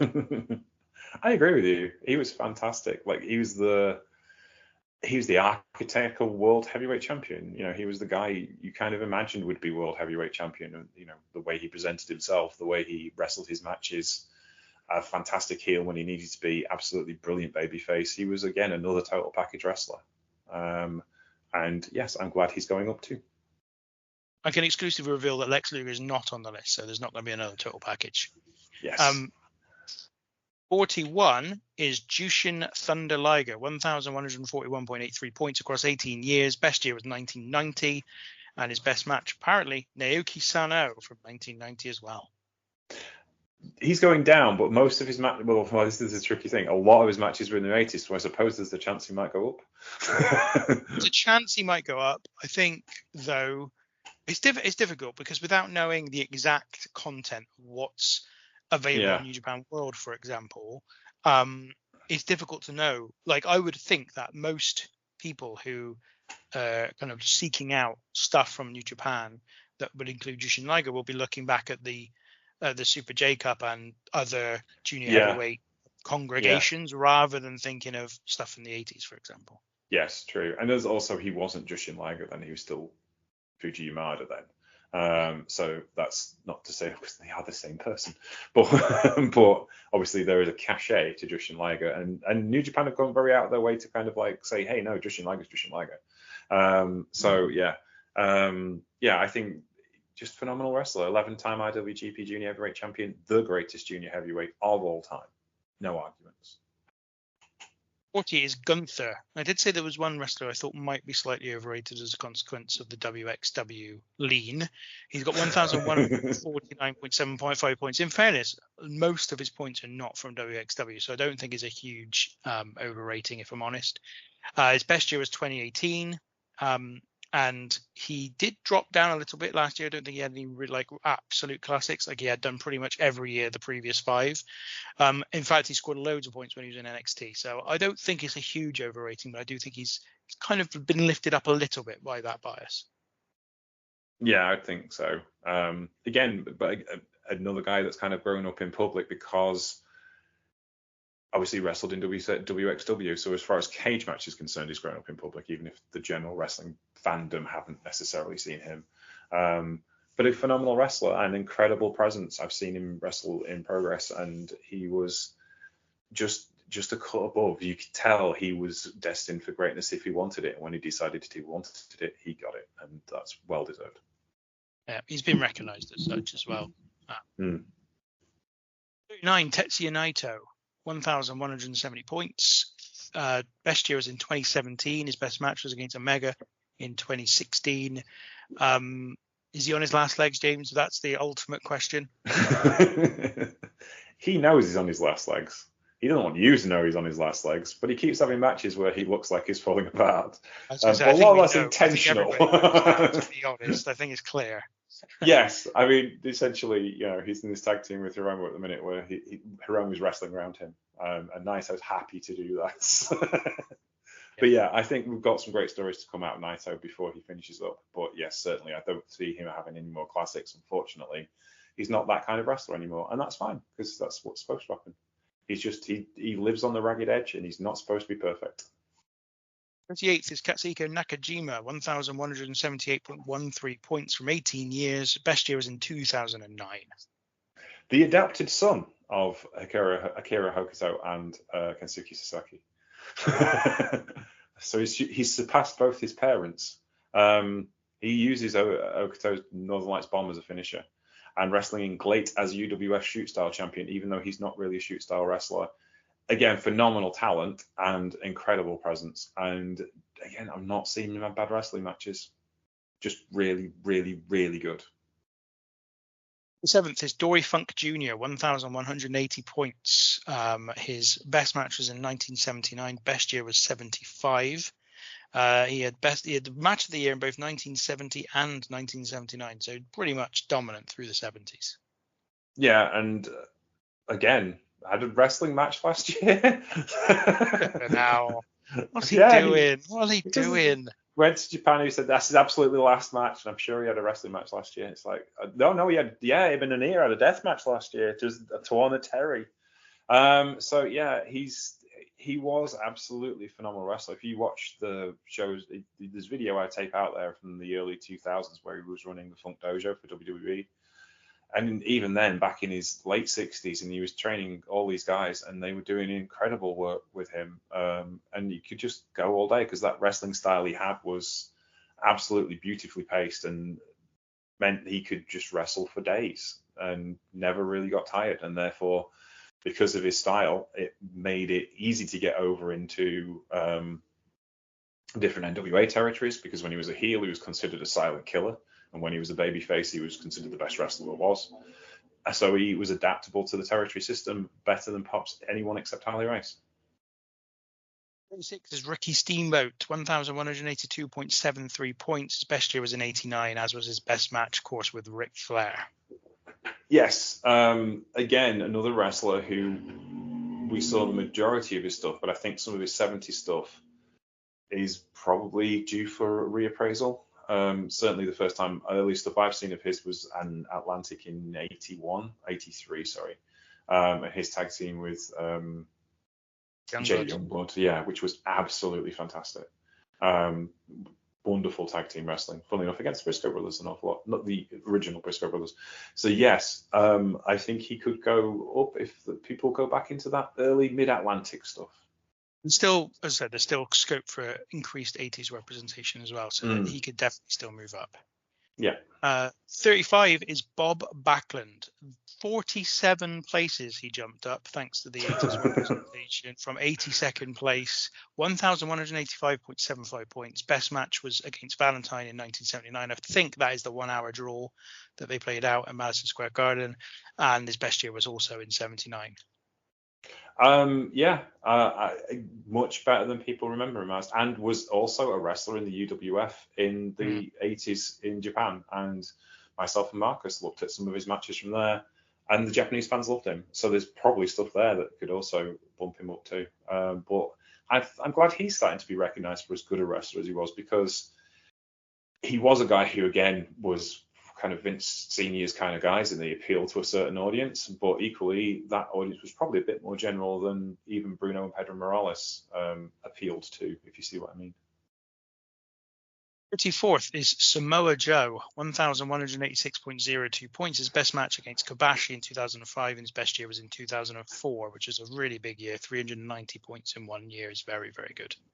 Yes, exceptional wrestler, and again, match quality has been exceptionally high. And funnily enough, a lot of, apart from the early Ring of Honor stuff, most of his stuff has been on TV, but the companies he's worked for have been in eras where they've not worked as much. So TNA were doing TV tapings, they weren't doing house shows very much. So he had more quality time in the wrestling ring, if you see what I mean. And there certainly he got to WWE in an era where they weren't doing house shows as much, and AEW don't do house shows either. So he's been very lucky in that sense of he gets rest to have great matches. 33, Tatsumi Fujinami, 1,206.65 points. Best year, 1980. Best match against Akira Maeda in 1986.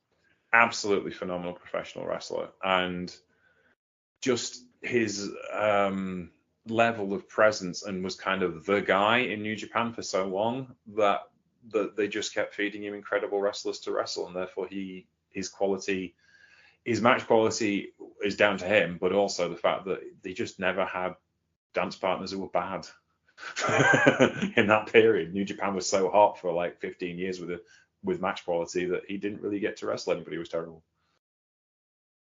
2 is Bret Hitman Hart, 1,285.99 points. His best match was against Austin in 97. His best year was 1994 when he was champion for most of the year. I think this is the flip side of that, in the sense that Bret had to wrestle guys and make them look good.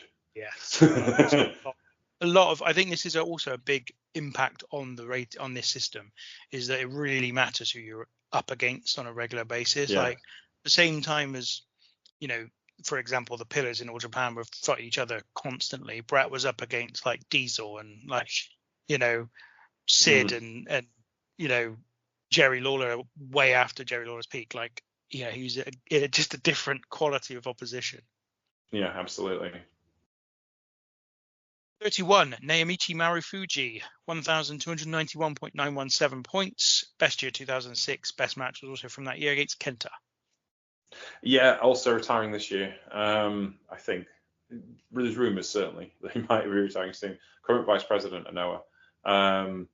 And yeah, but look at that, point scoring years, 20 years. Again, doesn't have bad matches. Just doesn't have bad matches. And he has to wrestle some guys that were not necessarily that great. 30 is Aja Kong, 1,325.63 points. You can see the gaps in points are increasing at this point. Her best match in 2000 against Kaoru, I believe is how you would pronounce that. Kaoru, yeah. Kaoru, yeah. And best year was 1994. Yes, again, still wrestling. And just arguably the best monster wrestler of all time. I know I said against Bull Nakano was the best monster wrestler I've ever seen, but Aja Kong has been consistent, arguably a slightly better professional wrestler. And if you just look at like the things she had to go through as a mixed race person in Japan in the 90s, that even makes this an incredible achievement, even like harder. So yes. 9th, Shawn Michaels, 1,400.458 points over 20 years. Best year was 96, but best match was in 2009. So plenty of longevity here. Yes, absolutely. And yeah, because you think about it, is like he was in the Midnight Rockers back in the late 80s, and the singles career carried him through to the early 2000s. And again, he was another guy that had to carry some duffers, but also I think, his political nature meant he always was around the guys who could really, really go as well. I also did a bit of analysis last time around that showed a little bit of a comparison between Bret and Shawn. And the truth is that the thing that really separates them are the years after 2002, when Michaels came back as a part-timer for 8 years effectively, which Bret never did, obviously. And Bret had a similar period of time, after say 97 to do the same, I think Bret would be further up the list, but Shawn obviously could for 8 years pick a part-time guy to wrestle, or as a part-time guy could pick someone to wrestle, whether it be Jericho, Benoit, Undertaker, Triple H, whoever, do the match, do the program, and then move on again. Yeah, exactly. And I think that's the big win for him as far as that's concerned. 28 is Akira Taue, the first of the Pillars from All Japan. And you can see here the Match of the Year awards starting to ring in. 1990, 1991, 1995, and 1996. Wrestler of the Year as well in 1995 for him. He's just so stoic, and just again, he's one of these guys that, like, you probably, as far as we're concerned, might not seem to have much character, but it's just absolute stoic work rate of just pouring in effort. Is just what makes him great. You watch his matches, and again, doesn't have bad matches. They're just consistently fantastic. In an era when he had a bunch of guys who were just as good as he was. 7th is Kurt Angle, 1,457.1 points over 12 years. Best match, again, Benoit and Angle against Edge and Rey Mysterio, 2002. His best year, though, 2001. Yeah, we watched him grow up in public. Apart from that run he had in OVW, everything you see is there for you to pick apart, and his TNA run specifically. That's the two major runs he had, and he had fantastic work. And specifically in TNA, he was always top of the card, so he always had great guys to have matches with. That's no knock on him. His ability speaks for itself. 6th, Kenta, 1,469.67 points. And best year was in 2009, best match in 2006 against Marufuji. I'm intrigued as if that WWE run and the New Japan run didn't happen. If he just stayed in Noah, would he be even higher? I think the answer to that is yes, because he didn't. Yeah. He barely scored any points when he was in WWE. I don't think he did score any points for that matter. No, I mean, he had some moments in New Japan Pro Wrestling, but nothing to match what he did with Marufuji, say. So I think, again, happy that he was earning a decent living, but I think he's in a much happier place now he's back in Noah. But whether he can reach the heights he did before, we'll have to see. 5th is Sami Zayn. You asked if he was number 1, James. He's 1,471.83 points. Best year was in 2011. Best match, though, again, that match with Adrian Neville Pac in NXT in 2014. It's he's another one of those guys who he has the character which makes him a main event level wrestler, and the charisma, but his in-ring ability is far and away more than any of those guys who've gone before him that have that kind of connectivity with the crowd, which makes him so valuable to WWE. To be honest, I was amazed it took him as long as they did to get him over on the main roster. But here we are. I'm glad he's reaping the rewards for that long wait. He's still going up the table. He went up 2 places, last time, and he is still involved in big matches. So there's every chance there's scope for improvement for Sami Zayn. Definitely. 24th is Jun Akiyama, match of the year in 96 and 2004. That one with Kenta Kobashi in 2004. His best year, though, 1998, 1,484.21 points. And still wrestling. Of course. They all They don't retire, do they, in Japan? They just carry on forever. No, you just go to DDT and you become the ace for a couple of years, and you sort out the heavyweight division, and then you sit back and watch and smoke your expensive cigars, which is what he does. He was complaining that he's had to go to cheaper brands of cigars because the ones he started smoking when he was younger now got too expensive. But yes, absolutely phenomenal. Arguably the best tag team wrestler I ever saw. And again, just consistent, earnest work, and one of the proteges of the Four Pillars. And currently still playing a father figure in DDT after a good run as their top level heavyweight for a while as well, in his mid-50s. 3 is Zack Sabre Jr., 1,524.25 points across 16 years. Best match was Kenny Omega in 2023. His best year, though, was last year. 228 of his points came from 2024. Yeah, arguably the best male wrestler in the world at the moment. And from a pure technical point of view, there are a few better, and he is an incredible storyteller, and therefore you mix that wrestling style that's low impact with an incredible sense of story and drama, and you put it into that package, means you get a longevity he's going to be around for another 10 years at this level. So that's amazing. If he is, he'll be way higher than he is right now. He moved up 9 places just on the strength of his 2024, which of course was the year we won the IWGP World Championship and the G1. It's unsurprising, but there we go. 22, Manami Toyota. She is the highest ranked female on the list, 1,623.88 points. Her best year in 95, but her best match was in 92. Yes, my pick for the greatest professional wrestler of all time. in my personal opinion, and that match, Dynamite Kansai Miyazaki versus Manami Toyota and Tsuyoshi Yamada, is the greatest wrestling match I ever saw.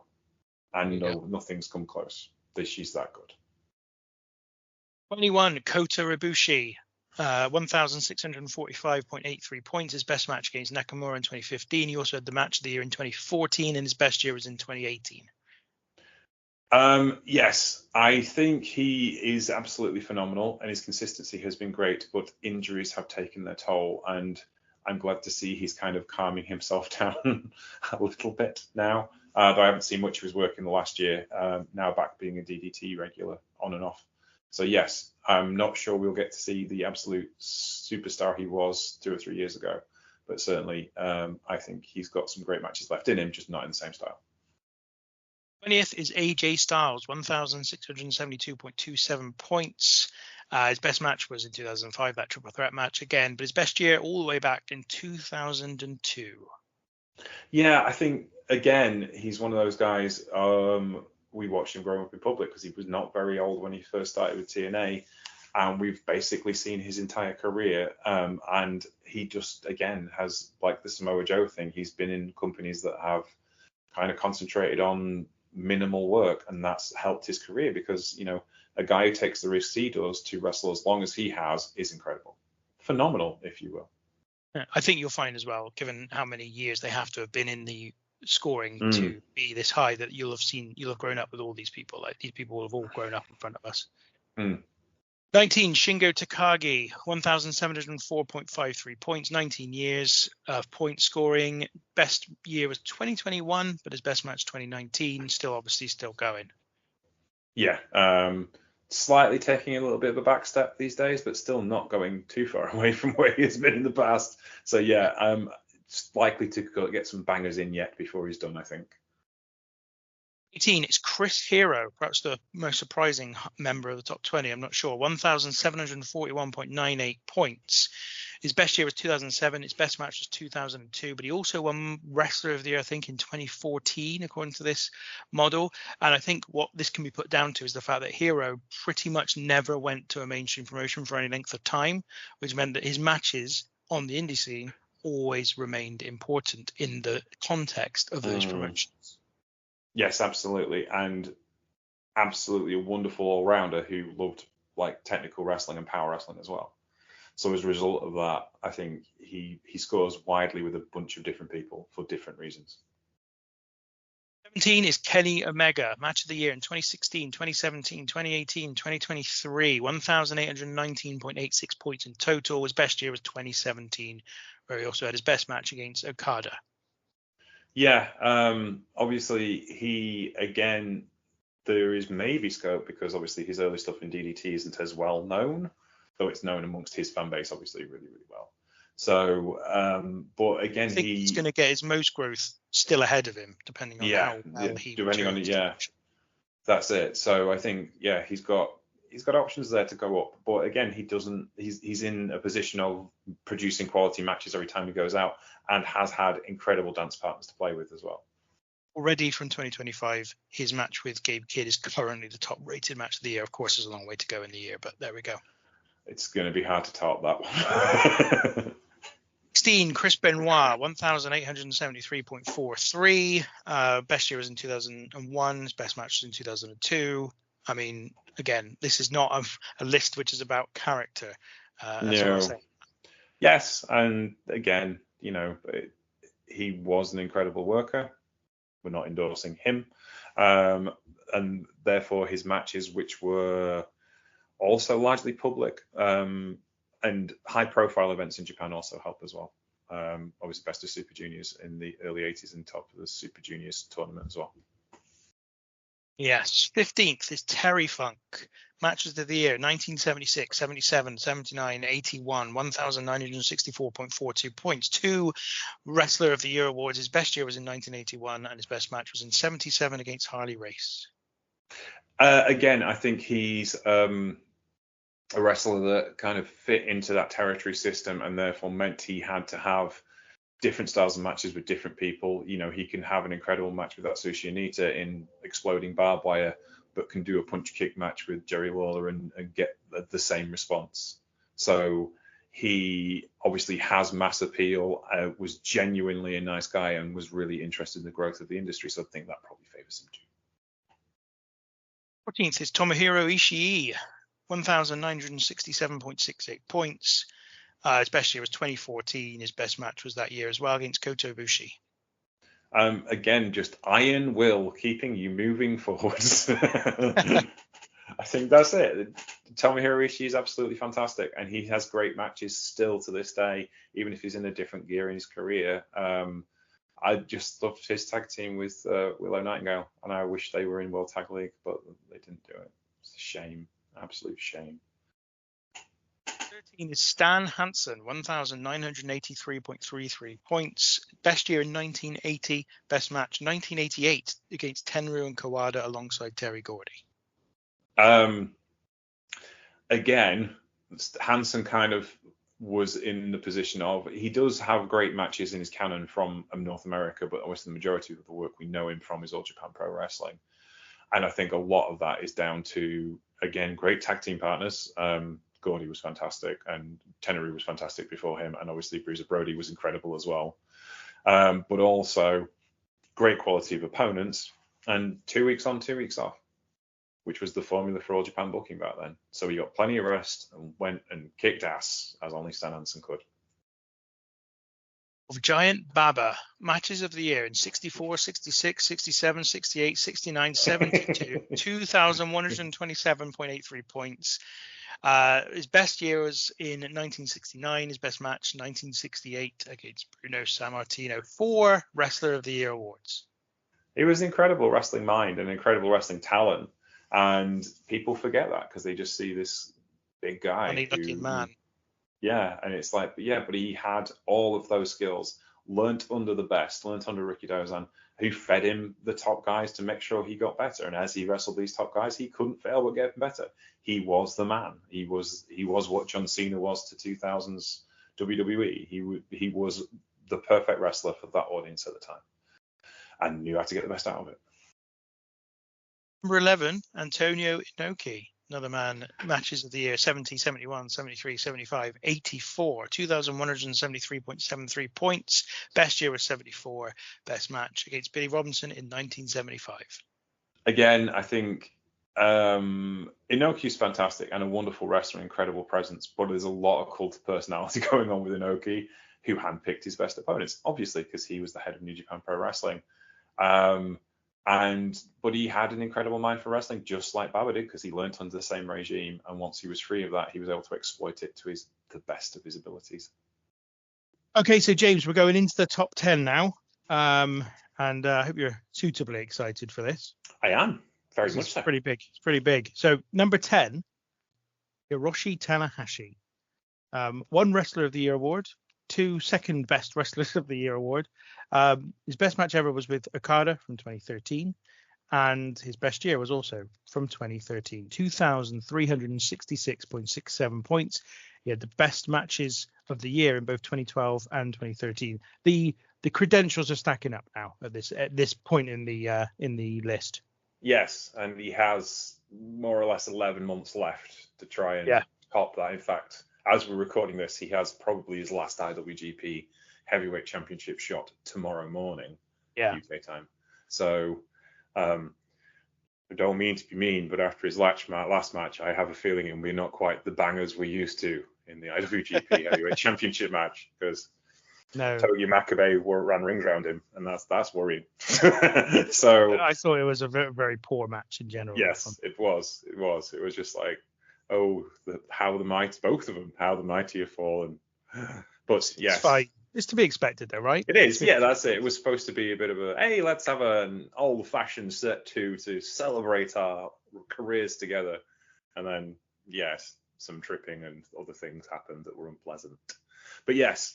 But let's not like the legacy of Tanahashi, because he has been the consistent performer for New Japan Pro Wrestling for a quarter of a century nearly. By the time he finishes, it'll be nearly a quarter of a century. He's just an exceptional professional wrestler, consummate main eventer, and one of those guys who's been just, how can I put it? He's never had the full-on babyface backlash. There's always been enough of an edge to him to kind of like not have any form of backlash against him as the ace of the company, and therefore it's helped his longevity, and it's helped him like deliver these main event matches because people still genuinely care about Hiroshi Tanahashi, very much so. And yes, it would be sad to see him retire, but the legacy he leaves behind is absolutely incredible. Well, he dropped 2 places in this year's list, but the man who's above him stayed exactly where he was last year, because that's Kazuchika Okada. He stayed in 9th, 2,395.79 points. Never a wrestler of the year, according to the statistics, but match of the year in 2013, 2017, and 2018 with his best match against Kenny Omega at Wrestle Kingdom in 2017. It's Okada in 9th. It's I haven't watched him wrestle for like a year, really. I've watched him once or twice. Are you feeling weird about that, James? No, this is part of the kind of legacy of watching so much wrestling. This is kind of what happened when I did my master's degree in film. After I finished, I didn't watch films for a long while because I'd watched all the films. I'd finished the films. So it was like this, because I've watched so much wrestling for so long, I watch the things I want to watch now and the things I want to review and the things I want to talk about. So AEW is an occasional treat rather than a mainstay, if you see what I mean. So having not watched him wrestle for a year, it's kind of like, it's difficult to see where he would fit in New Japan in this day and age, to be honest with you. I don't mean that in a bad way, but I think back is also kind of like perfectly framed in time because he left New Japan when he was still top dog. He was the guy, he could still go, he was still having those matches, which again is another remarkable feat because essentially he had 12 years at the top of the company, virtually unimpinged as the guy. He wasn't, strictly speaking, the ace of the company, but he was the go-to man. He was the guy you put the belt on because he was a reliable draw. He would have exceptional matches with pretty much anyone. I cannot think of any bad matches he had in the main event slot. And he was always doing interesting things. And I think that's interesting that he never had Wrestler of the Year, yet he's had so many great matches. That intrigues me because, like, you know, you kind of like see him as this mass production of 5-star matches, and that's what he does. That's the style he does, and his pacing is incredible. And it's not particularly that he's a spectacularly great wrestler with a massive moveset. It's that he knows how to deliver the right thing at the right times, which is kind of the argument we had with Bruno Sammartino, wasn't it? Like, you know, he was a wrestler of his time delivering the matches his crowd wanted to see. Okada's in the same boat. It's just that it's more artistically appealing with Okada, if that makes sense. Okada's been second best wrestler of the year 4 times, so he's been unlucky. And actually, the way this works is that sometimes that's pretty close, because obviously this is just the individual points broke down by a year rather than all time for each year. So, like, you know, he could have finished like 10 points behind Omega 3 times for all I know. I can't remember right now, but off the top of my head. But, yeah. And again, on a different day, 1 or 2 of those might have swung to him because, again, as I said before, the model is quite fluid in terms of if you did the exact same analysis again tomorrow, it would be ever so slightly different. And whilst the overall list would stay reasonably still, little individual bits like who the wrestler of the year for, say, 2018 would change potentially. Yeah. I think as well, perhaps, because obviously the way New Japan works, and he was a one promotion guy for so long, is that everything builds around January the 4th. And not to say that there aren't other great matches throughout the year, but if your best match is at the beginning of the year, there's a whole 12 months of other stuff as well to get through. I think what happens with, it's certainly what I've noticed in the data, especially the last 10 years since New Japan has been particularly popular in the West, more so than it was before, is that the G1 massively helps New Japan wrestlers, because it is effectively 1 month where every single wrestler is having at least 7 important matches, sometimes more than that, depending on how many people are in each block. And so, like, you can feasibly have a month where you have 4 or 5 of the best 20 matches of the year and score tons of points just by competing in the G1. Mm. So, and there's no other promotion where that really happens. So, like, even if you argued that all wrestling companies had the same level of quality wrestling, they don't have it in such a condensed space of time because they don't run a similar thing. And so the G1 really does boost a lot of points getting for people who are in New Japan. Yeah, I mean, people are going to say, well, there's the Championship Carnival and there's the G1. But Sure. the caliber of wrestlers and the we're in All Japan and King of DDT, but like the consistency and the length of time, because those times the G1's longer.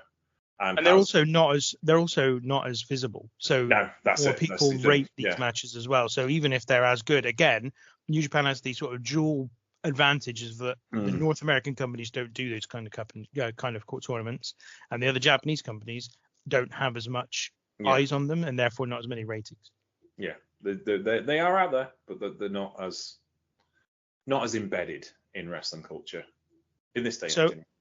So Okada, despite being in AEW and despite not scoring quite so many points this year, 2024, as he had done in previous years, still had to score some points to stay in ninth, because obviously he's skipped over Tanahashi, and so is the next man, who is not going to be, as I said before, not as palatable to the audience of the True Penny Show as you might imagine. It's Will Ospreay, number 8 all-time, 4 Wrestler of the Year awards, 2019 and 2024 Match of the Year.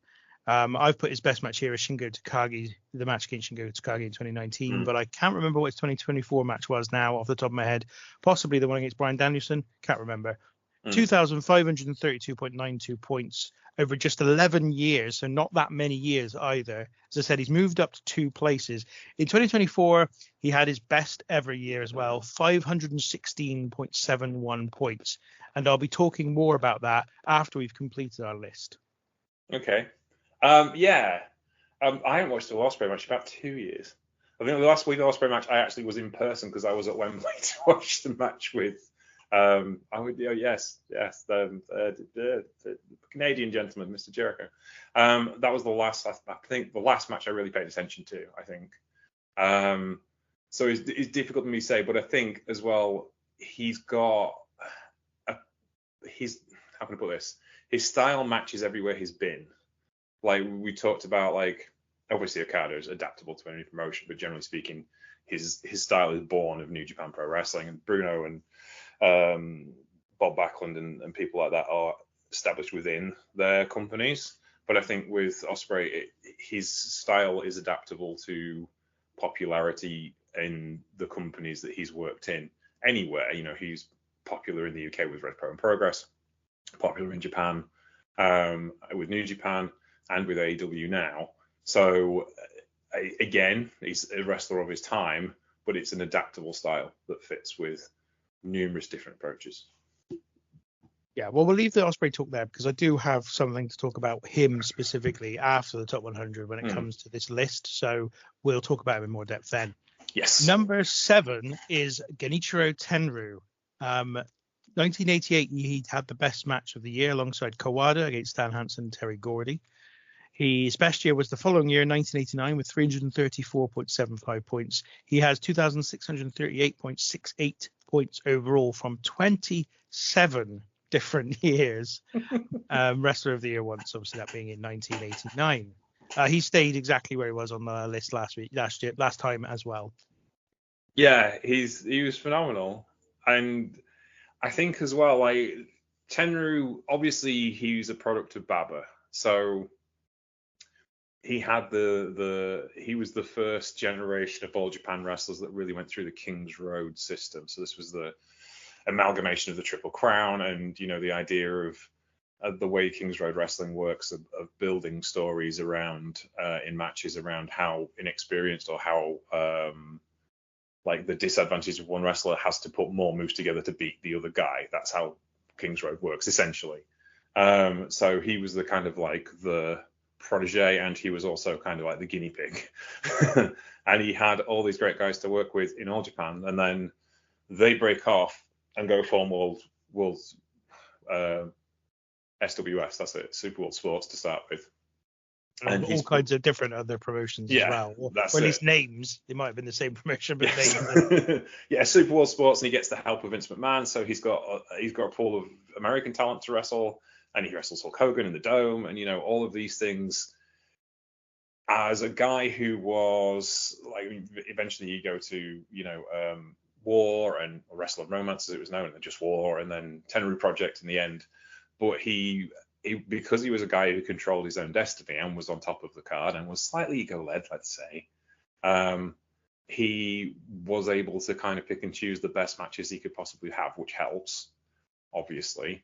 But he was also a utility worker. When New Japan needed a shot in the arm in the late 90s, here comes Tenru, and they blow houses with him.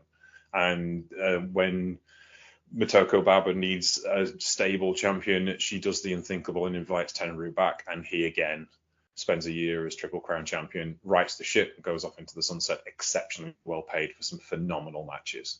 So he was kind of protected in his runs, but equally, when he needed to do the job, he could do the job better than just about anybody else in the world. So Tenru's special. He really is. What I love about it, James, is that you said there about the fact that he's got a bit of an ego, but the truth is the reason that he was really successful is that he realized that everybody's got an ego, and he was just going to separate himself from everybody else.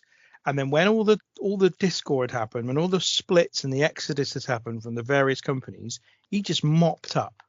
He was just like, well, now they need me because they've got no one else. Or all these people have left. I'll come in and help them out for a bit, and they have to pay me loads of money because I'm literally the biggest star out there that they can get. Yeah. And I just find that fascinating. I really find Japanese wrestling fascinating from a business perspective. Yeah. Especially all the stuff that happened like through the 90s and then into the 2000s. And the 2000s in particular, where you've got all these different exoduses from different promotions to other promotions, and the shifting sands of where all the talent are going because they're trying to almost find their place in the landscape of Japanese wrestling at the time. I just find really, really fascinating. Yeah. And Tenru's kind of the guy who just kind of took advantage of it all. I mean, he was the first to kind of, well, he wasn't the first, obviously there was exoduses from All Japan before, but he was the first one to really take a serious swing at it, and he had Vince McMahon's money, which also helped. Vince McMahon's money plus his booking brain plus guys like the Great Kabuki and the Japanese Kendo Nagasaki, who had like all this experience and were like eager to kind of like book themselves into like, let's figure out what we can do. So he had this creative pool and he had the money, and they were able to do incredible things. And they were sponsored by a industrial lens company. Like, how do you find that deal? Yeah, no, and who's buying industrial lenses on a scale big enough that they need to be sponsored to expose to a wide audience? I don't know, but anyway, he's number 7. Number 6 is Ric Flair. 1983, 1987, 1989 match of the year, 3 times wrestler of the year, 2,723.39 points. His best year was in 89. His best match was that year against Steamboat, and he too stayed exactly where he was last year in 6th. I guess it's, and again, what we was talking about with like the more exposure of 1980s and 70s matches. More people watch them, it's likely to be static or move up, isn't it? Really. But Flair didn't suffer from that the last year. Right. Yeah. So Flair's stuff was already widely available. Mainly, like if you imagine when WWE in like 2004 or whatever put out their Best of Ric Flair DVD collection, which contained 3 discs worth of Ric Flair matches from all across his career, mainly, of course, before he was in WWE, that already exposed all these matches to people. So they weren't like a lot of stuff from the 80s in that they were underrepresented. Flair's matches were already really well represented, which is why, he hasn't seen much of a boost from the greater representation of the 80s this year, but he also hasn't fallen down because there's still loads of matches of his considered at the highest level. Yeah, he was an exceptionally consistent performer up until the early 90s, and to say he had flashes on the Royal Rumble 92 is still one of the greatest matches you'll ever see, just because it's so well paced. I think his match with Shawn Michaels, what was supposed to be his last match, his proper last match. Yeah, it did. I think also scored points. So like even until 2008, we're talking about here, he was scoring points. Yeah, he was a massively consistent performer, and that was kind of part of the NWA law. You had to be the guy that had to deliver against all of these other guys, and he was the first guy as NWA heavyweight champion to really ride more national television. So he became, obviously Liz Harley and Dory Funk Sr. and all those guys who came before him that arguably were just as talented but didn't have the same level of exposure. But Flair was the guy. He defined an era of professional wrestling and defined what the NWA and then what WCW would be about. And that's a hell of a legacy. Yeah, definitely. And I think he's one of these wrestlers as well that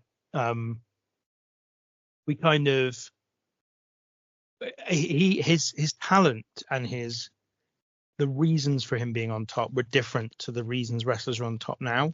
So I know that there's kind of been a reassessment of Flair a little bit in recent years, and some people started to go, actually, was he as good as people said he was?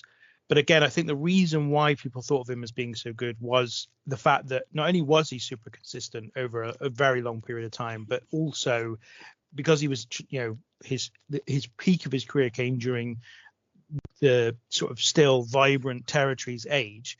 He was wrestling everywhere every night of the week, pretty much, and working hour-long matches every night. Oh, yeah. Of the week. And putting wrestlers over in those local territories while still beating them every single day. Like he served a massive business purpose, more so than he served this 5-star matches purpose, while still providing very high-quality matches, especially for the time in question. Yes, I have VHS tapes downstairs of Ric Flair as the NWA champ and the number one contender to the NWA championship, chasing Harley Race whilst wrestling in Texas at the same time as a heel in Texas, but as a babyface in the Mid-Atlantic. Yeah, the things he did was just absolutely incredible, and fly off to Minnesota to do some odd matches for the AWA and then come back down and do Canada. Just the things that those guys had to do just doesn't happen in wrestling nowadays. So into the top 5 then, James, big time. Number 5 is Toshiaki Kawada. So here we go. Here's where the crazy amounts of credentials come out. 1988, 1990, 1991, 1994, 1995, and 1996 match of the year. Only one Wrestler of the Year award, although also got second best Wrestler of the Year and third best Wrestler of the Year on a couple of occasions. 2,846.71 points over 19 years. Best year was in 1995, and best match was the year before that against Misawa. He has stayed completely still as well in 5th. This is the thing, is we were talking about Tenryu being the kind of the protege and the guinea pig of Kings Road. Kawada is part of the crew that perfected it. The matches he had with Misawa and Kobashi was so perfectly well placed and so perfectly told the story. And giving away the rest of the list here, James. I'm sorry. It's all right. It's fine. With the other people on the All Japan roster that he could have fights with, it was just so well placed. Like part of the reason why is because Baba was such a good promoter and had such a great wrestling brain and understood that he, after the Tenryu Exodus that we've talked about, he had to build new stars, and he had these 4 guys, and because he had these 4 guys who could all go, who had fans, and they'd already built kind of a floor base of what they were going to do. And then you run these 4 guys in combination against each other, tagging together against Taue and all of these things going on. You have them running against each other and as tag teams, and they were selling out Budokan without a card. They would announce the next Budokan date after they'd just done the Budokan show, and it would sell out without any matches on it. That's how good they were. People wanted to see these guys wrestle. Didn't matter how the stories with it. And Kawada was the heart of that system, as he was the heart of the All Japan system long after the Noah Exodus. He really understood Kings Road exceptionally well and brought new edges to it that Baba didn't see. like Kawada's kicks and his striking stuff was not something Baba condoned, wasn't his style, but he understood exactly what Kawada was trying to do, is trying to put a new edge on a already established system, and that's what Kawada's legacy is. And now the world's like meanest ramen restaurant owner. Wow. Okay. Fair enough. Well, Yeah. Number 4, Mitsuharu Misawa, Kobashi's, not Kobashi, I meant Kawada, Kawada's big rival for pretty much their entire lives. Yeah.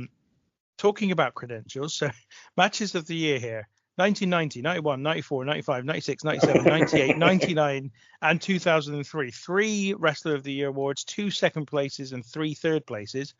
And you can see the jump in points here from about 2,800 to 3,315.08 points over 25 years. Best year was in 95, 339.42 of his points came from that 1 year, and his best match was in 2003 against Kenta Kobashi. Yeah, and I think Misawa Kawada had all of the physical attributes, and he was an exceptional wrestling man as well. I think Misawa saw the writing on the wall a bit more than Kawada did, in the sense of that's the reason why he had not to say that Kawada didn't have a long career after the Noah split, but Misawa had a more visible career after the Noah split because of his ability to like understand how the wrestling business worked, and that kept him at the top of the card, perhaps unwillingly, and certainly to the detriment of his health. I was going to say, I imagine that Kawada's probably done better out of it than Misawa, yes, ultimately. Yes. Not meaning to be too maudling about this, but you know. No.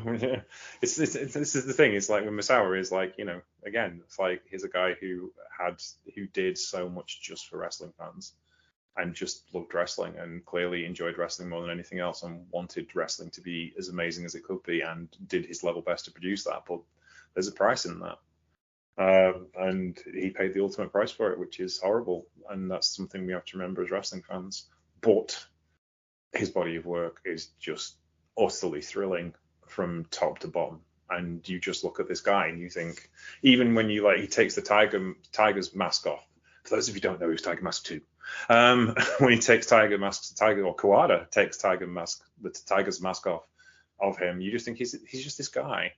But then you watch him wrestle, and it's just sublime. The effort, the pacing, the timing, the moves, the stuff that they were doing back then that we still watch now and is a massive influence on the things we see now. Just an incredible professional wrestler. He did score quite a few points as Tiger Mask, in fact, and that was a ball ache, I've got to tell you, in the analysis, because I constantly had to check what I was dealing with when I was, especially in the mid-'80s, when there's the crossover between the original Tiger Mask and Misawa, and I'm like, I was constantly like, well, right, which one is this now? I think the original Tiger Mask became like Super Tiger or something for a few years as well, just to make it more complicated. And I was like, fucking hell, guys, what are you doing to me? So anyway, they are included here, though, those points. Yes. Yeah, and you also see Misawa actually dropped 2 places. So he was second in this list last year. I'm intrigued. If Misawa was 4th, then the next 3 have got to be wow. Well, one of them you should be able to guess just from this page. So we go to number 3. It is Kenta Kobashi. Again, just stupid amounts of match of the year: 1990, 91, 92, 95, 97, 98, 99, 99. Sorry, 98, 99, 2003, 2004, 2005. Again, his best with Misawa. He was 3rd last time and remains in 3rd. His best year was in 1993. The best match was in 2003. So that gives you some kind of, example of the extent of his work. 3,329.79 points in total. Not that many points more than Misawa. But he has leapfrogged Misawa along with one other person to keep him in 3rd place. Yeah, Kobashi was known by the Japanese fans in the 90s as the perfect wrestler because he was light enough to have a good match with a light heavyweight and he could go with heavyweights. And I think that's a really exceptional way of describing somebody. He's just perfect. And he was, for a very long time, he was the product of that dojo that produces Kawada, Misawa, and Taue, and all the other people from that particular period, junior heavyweights as well. So he's got all of those mentors guiding him and pressuring him. He was one of Misawa's guys, so the top guy in All Japan, and then the top guy in Noah is the guy that kind of keeps moving him forward. So he's got all of this experience, he's got all of this wrestling knowledge, and then he's got this perfect body to do the matches that they're having in this particular style. He pays a price too, but he retired within his bounds. Arguably, he'd been slowing down for a while, but when the doctor said, hey, no, he did take heed, obviously, having lost his mentor, and did retire. But again, just such staggering consistency. Absolutely staggeringly consistent throughout his career and right up until the end of his main event run with Noah. And still rules wrestling to this day. And it's his 10th anniversary of his. He does a one show a year as a promoter and just gets the best guys he can off the indie circuits and around the promotions and puts on a show. And it's his show. I think it's next week. So still loves wrestling and still represents wrestling. I think he's the authority figure in DDT as well. So we've got two left, James. Do you think you know who they are? I actually don't. Good. Because I'm tracking my brain and trying to think who they possibly could be. Not sure we haven't talked about yet. Promise you. Right, number 2 then. Moving up from number 4, so leapfrog both Misawa and Kobashi, is Jumbo Tsuruta. So Jumbo Tsuruta is somebody who has benefited from that 1980s representation. In fact, I'm going to say something now which might make this whole thing sound really complicated, but I don't mean it to. But basically, if we didn't include the 2024 stats, i.e. we took the exact same time period as we took for the last time I did the list from the year dot to 2023, Tsuruta would be number 1. Right. But he himself had been trumped by one other person. But 3,779 points. His first match of the year was all the way back in 1976. He then won it in 78, 83, 1990, and 1991. So 15 years between matches of the year award candidates, basically. His best year was in 1980. Best match was in 1991. So, yeah, I mean, the longevity is there. And obviously, yeah, I mean, he also massively benefited from matches against and with Kobashi, Misawa, and Kawada, and Tenryu. And Flair. And many others. Yes. And many others. Yeah, he was a former United National Champion, and he was a big part of the story of the Triple Crown. And essentially, you're also dealing with two wrestlers with Tsuruta, because he wrestled, if you look at those matches from the 80s where he's wrestling Flair and he's wrestling David Von Erich, and he's the perennial number 1 contender to the NWA Heavyweight Championship in Japan. You know, when Baba comes down off of the main event status, it's Jumbo and Tenryu, and Jumbo's the first one. So Jumbo's the chosen one, and he gets all the shots, and quite rightly, because he's the best worker and he's the most charismatic guy in the company. And then when Baba closed the doors and decides, right, we're just going to have this company as a closed shop. We're only not going to do any NWA stuff. We're not doing the outside stuff. It's only guys who are in the company, and that's it. He's the man who changes his style from being this technical mat wizard with incredible suplexes to this big, hard-hitting brawler. And he guns down Tenryu and he guns down Hansen because it's his last run, and he knows it's his last run, and he gives it everything. And that last run lasts about 3 years. And the juxtaposition between those two styles, going from this technical expert to this juggernaut of a heavyweight, is remarkable. And again, sadly, he cut short by health issues and passed away from cancer. But he did retire before the cancer diagnosis, which is really important. One part is really sad. It's just sad that anyone dies early, obviously. But that switch, I think, is a remarkable kind of thing for a guy who was an incredible heavyweight wrestler to change his style and do things to kind of help rebuild this company that he had helped establish in the 80s as the biggest company in Japan, and the biggest house draw company in Japan. And then because New Japan were doing bigger gates, but not necessarily bigger money. So yeah, he's absolutely a guy you need to go watch wrestle. The Jumbo Tsuruta is number 2. Oh. Number 1. This might even be a bit of a disappointment to you, James. I don't know. Number 1 is Bryan Danielson. It's not a disappointment to me because he's a distillation of styles. If you think about Bryan Danielson as a wrestler, I do like Bryan Danielson. I enjoy watching him wrestle. I'm not as a big fan of him as other wrestlers, not because I think he's bad or anything. It's just I haven't watched the majority of his career. But in the other hand, he's always special when I see him wrestle because he's a distillation of all the guys we've talked about. His style is wrestling. He's a wrestler in a greater sense because he wanted to go learn the British style. So he went and found the British guys and learned from them.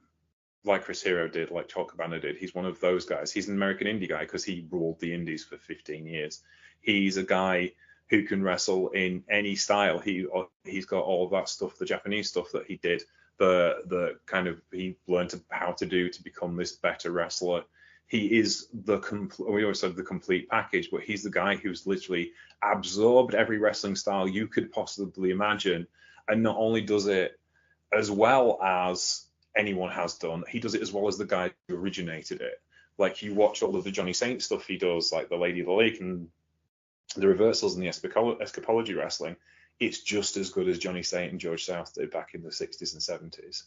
If you look at his chops and his strikes, it's just as good as watching Kawada and Misawa. If you look at his chain wrestling, it's just as good as Dory Funk Jr. because he watched those guys and absorbed those guys, and that's the wrestling he loves, and which meant he was incredibly adaptable as a main event professional wrestler. And again, it suited any style of wrestling. He always had something to call up when he needed it. Like, I remember watching a clip of him wrestling The Miz, and I appreciate The Miz for what he is, but he's not my favorite wrestler. But it's absolutely fascinating because The Miz is a reaction guy. He's a reaction wrestler. You have to give him impetus, and he reacts to it. And Danielson did the Lady of the Lake spot with Miz, and it was absolutely fascinating to watch this spot that I watched on roller sport television as a kid in the 1980s, and here's Bryan Danielson and The Miz doing it in front of 10,000 people at a TV taping. And it's like, this is madness. But that's where Danielson was. He could pick anything he needed to get and to do the job to make himself over in the specific circumstance. And that's what he did exceptionally well. And as a result of that, he absolutely kind of like fits in with the idea of being the best wrestler of all time because he is so enjoyable for so many different people who like different types of wrestling. And it's noticeable. The only place he got over, which doesn't affect this list, he didn't get over, is Mexico, because, as he said himself, I don't have a flashy entrance and I don't wear flashy ring gear. So that was me screwed. Well, he was number 1 on the list the last time we did this. As I said, though, had I not added the 2024 numbers and had Tsuruta still benefited from the increased representation of the 80s, Tsuruta would have been number 1. So Danielson needed 2024 to stay number 1, and he just so happened to have an amazing year in 2024, including the best match of the year against Will Ospreay. His first best match of the year award was in 2007. He won 4 Wrestler of the Year awards, I think all of them back to back between something like 2004 and 2008 or something. 3,844.93 points in total, so not actually that many ahead of Tsuruta. So he really did need 2024 to stay number 1. I did another piece of analysis after the list last time, talking about why I agreed with it, because I accept this is just a model. It doesn't necessarily mean that this is definitely the best wrestler of all time, but it's a statistical representation of who the best wrestler of the year, best wrestler of all time is. But what I did after that was compare Danielson to who was number 2, which was Misawa last time, and said, look at the opponents Danielson's had as compared to Misawa. And Misawa had wrestled pretty much. He had something like 23 or 24 matches on the list that also included Kobashi, also included Kawada, also included Taue, also included Tsuruta, loads and loads and loads of matches against people who are also really high on the list. whilst Danielson's matches have, I think the person he'd wrestled most might have been Nigel McGuinness or something, and they'd had something like 9 matches on the list. And so the breadth of opponents that Danielson has had is so different, is so much more varied than any of the other guys in the top 10. On top of that, he's worked, as you said, everywhere. Obviously on the independents for about a decade, in WWE, reached the top of WWE. Like, that's also an incredible feat for a wrestler who is, as good in the ring as he is considered to be, to then also reach the top of the mainstream company in the world, to do that, then also wrestle in Japan, wrestle in AEW. He's pretty much done it all with everybody, and therefore I was I kind of agree with it, just simply because if you also compare the other factors that go into this, you start to build up a picture of how it was probably harder for Danielson because he wasn't wrestling Kobashi every week. Of course, like, anyone would be on this list quite high if they were wrestling Kobashi every single week, whereas he wasn't. So, I think it really settled in my mind that he was the best ever. Obviously, 2024 was the last year he presumed that he's going to wrestle full time. Now, we do expect him to continue to wrestle on a part-time basis going forward, and I'm sure those matches will be still very, very good. But so he may still very well indeed add points to this tally, but certainly the bulk of his points will be this now 3,844.93, and of course that will change because of the variation that goes with this list. Yeah, I think as well, it's like the consistency is really the startling thing about this top 10, like the longevity of everybody, because it's all 20-year pluses. Like, I think there are wrestlers who have hot patches that may have been better, in the sense of, like, Manami Toyota is a person who I absolutely love and adore, but her really hot patch was from 92 to 95, and there was never a hot patch like it. Aoki Yamada is another wrestler who had a hot patch between 98 and 2007. It was a little bit longer, but that's not career length longevity. They had hot runs of being the best wrestler on the planet for a short period of time, whereas all of these ones are specifically like 20-year plus careers of banger after banger after banger, because they either are exceptionally talented, like Danielson, who can just wrestle anyone and get a great match out of it, or they're in that pressure cauldron of All Japan in the 90s where, $1 million gates at Budokan Hall. There's pressure in that to get the job done, but you've got the guys to do it with. And that's the great thing about professional wrestling. There's different situations create different types of wrestling, but equally they're all incredible wrestlers, and especially in this top 10, the depth of styles as well is really interesting too. So there's still more to come after the top 100. So first of all, then, as I've kind of alluded to, first of all, some ones to watch. So these are all people that moved up a lot of places from the last list to this last, who aren't in the top 100. Most pronounced those: Miyu Watanabe, 332 places she moved up. Sari moved up 220 places. Michael Occhio, 156. El Messiah, 138. Kyle Fletcher, 134. And Darby Allin, 109. They were all the biggest climbers due to their 2024s. There were other climbers that climbed very high, but that was more because of the historical rejig and more accurate historical records, whereas these people all moved up because of their very impressive 2024s. It is really interesting to me in the sense of Miyu Watanabe was obviously TJPW Princess Champion for most of the year. It was her coming out party as a main event wrestler, so that's understandable. Oku had that big run with Rev Pro. He's had a lot of exposure with some AEW stuff and with New Japan as well, so that's understandable. Obviously, Kyle Fletcher going to AEW and having all of those killer matches he's had in AEW, that's really understandable as well. Messias is less understandable because it's not been fully visible to everybody, if you see what I mean. He did have an amazing 2024, but it's not like he did it on AEW television or on New Japan World. So that one intrigues me. And the same with Sari, who's become less visible because she had an incredible year after leaving WWE. So she was less visible and her points went up, and was also voted second best booker of the year behind Triple H in the Wrestling Observer Awards last year. Oh, so here are some new entries to the list. The top new entry in the list, Gabe Kidd, into 480th position with 86.1 points. We also got other top new entries: Masha Slamovich, Trick Williams, Hazuki, Chris Statlander, Yuma Anzai, Jordan Grace, Josh Briggs, Obafemi, and Esfinge, I assume is how you pronounce that. No idea. There you go. That's a list I've never heard of either.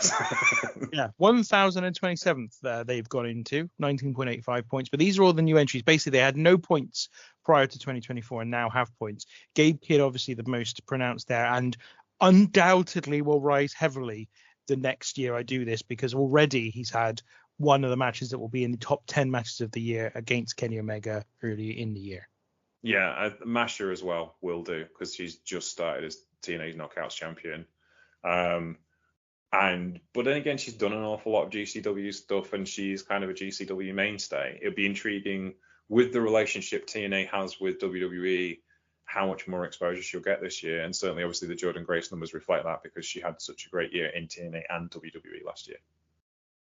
Indeed. So next, we need to talk about Will Ospreay. So apologies, James, but we really do.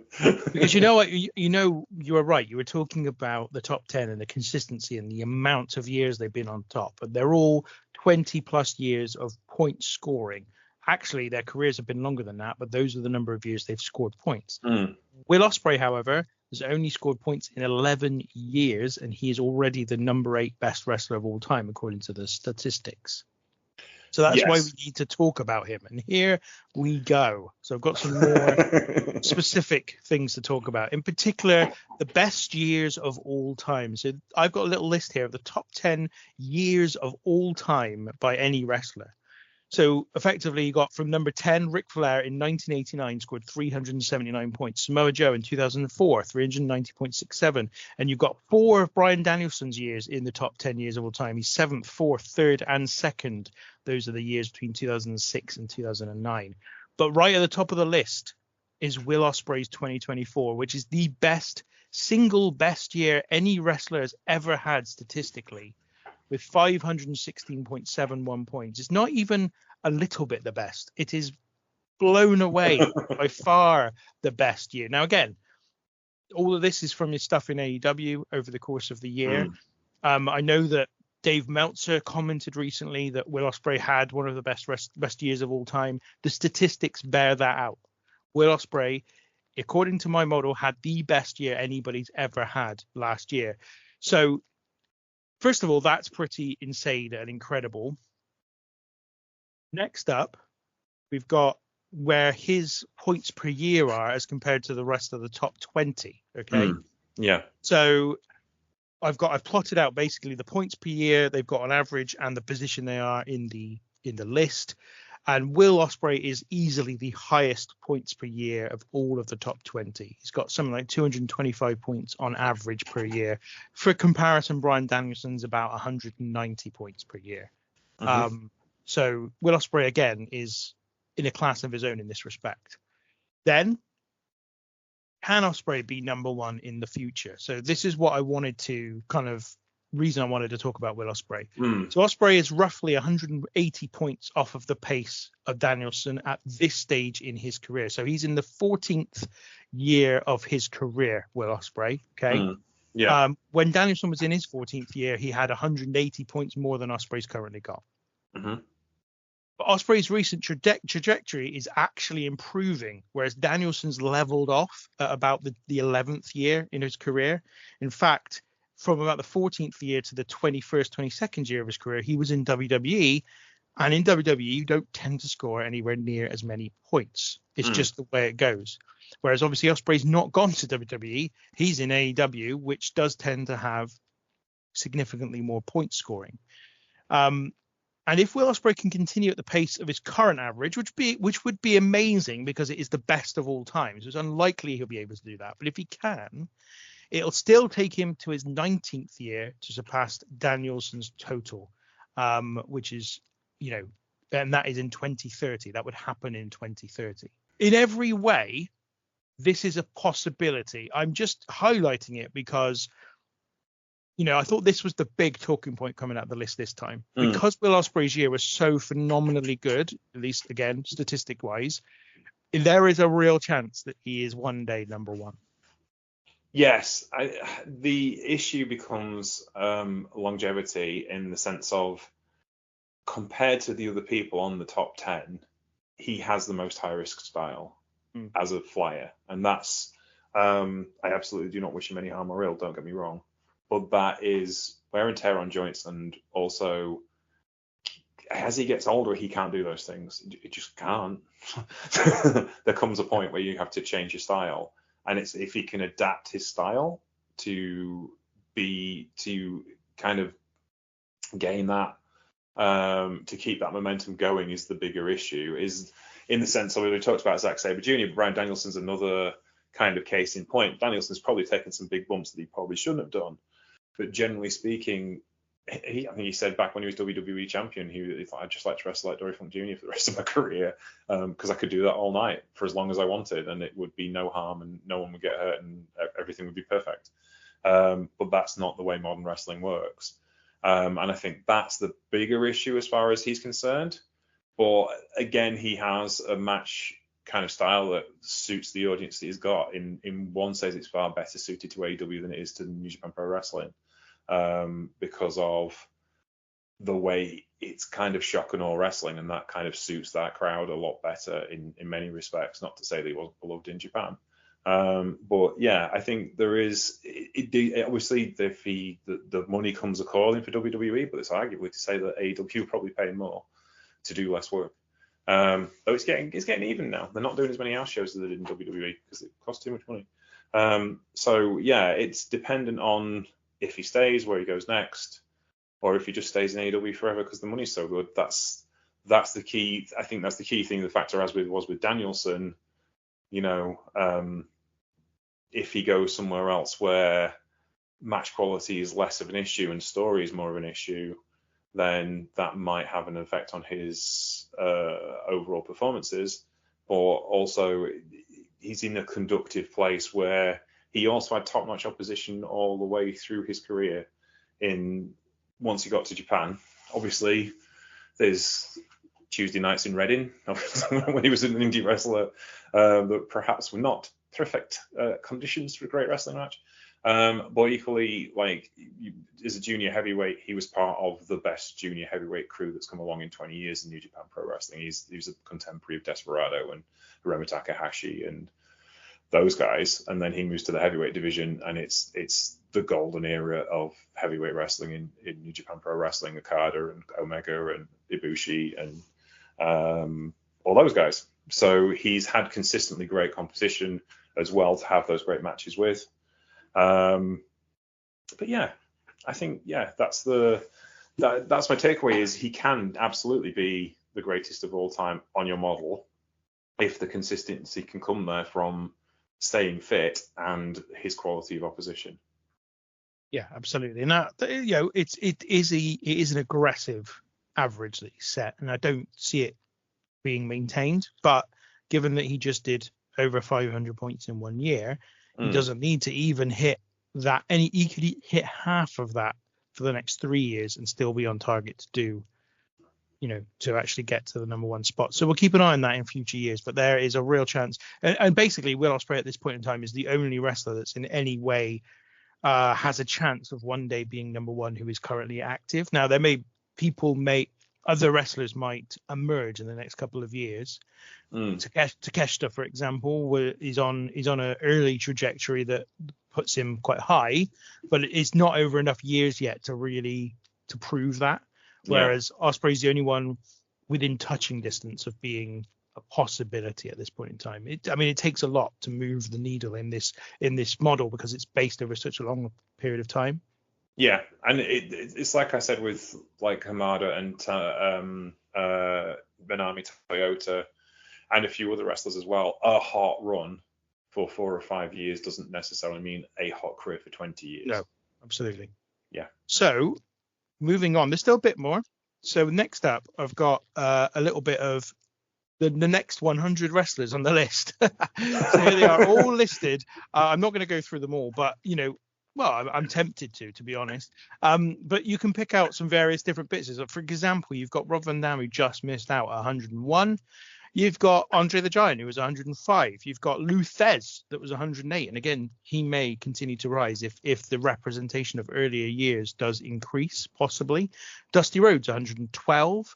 You've got someone like Bobby Eaton, who's quite an unheralded wrestler, I would suggest, but 117th. He's not far off the top 100.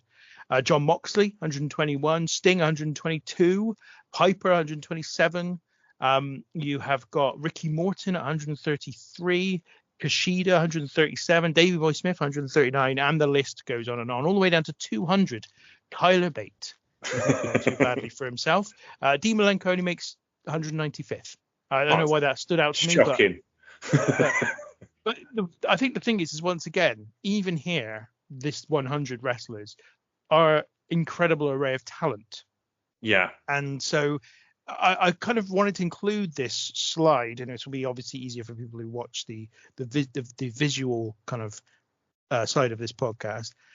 But I want to include it just to show the sheer depth of talent and people that are in this list. There are, I said, about 15 to 1600 wrestlers in the full list, all ranked. So it covers pretty much anybody who was ever anything. Yeah. And this kind of shows it. One name sticks out to me is Toshio Yamada, who debuted in 97 and then had a first retirement in 96 and then went to Gaia and did a couple more years before she was medically retired. And she's, where is she? I've lost her because it was 126. She's 126. Never won the championship. Won the tag titles with Toyota. She was Toyota's tag team partner. She was the Dojo sister. That was the story of the both of them. She was the secondary. She was the Marty Jannetty, right? She's the Marty Jannetty, but she's the 126th greatest wrestler of all time. And she didn't complete her career because of injury. And that shows you how good she was for so long. That's incredible. That's one of the things I just went, ooh, that's really cool. And Barry Windham as well is another guy who on and off hit and miss career because of injuries, but there was that purple patch he had from 87 to 92 where he was absolutely sublime.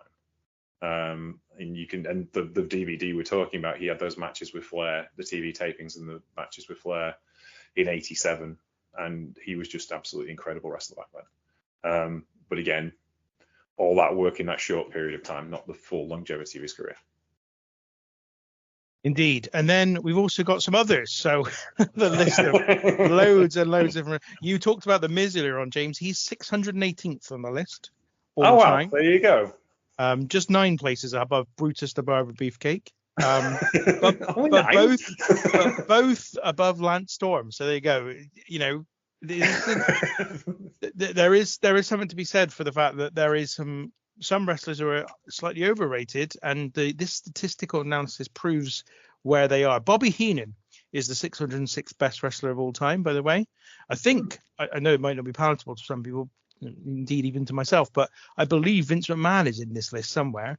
Shane McMahon certainly is somewhere. I can't find him right now, but he is. Ultimate Warrior, 465th. So again, we're not dealing with, what you would traditionally call the greatest wrestlers in the world, but they've all been in matches that scored points, and that's the important part. Roman Reigns, 342nd. Mercedes Moné, only 287th. So again, maybe they will both climb in the future.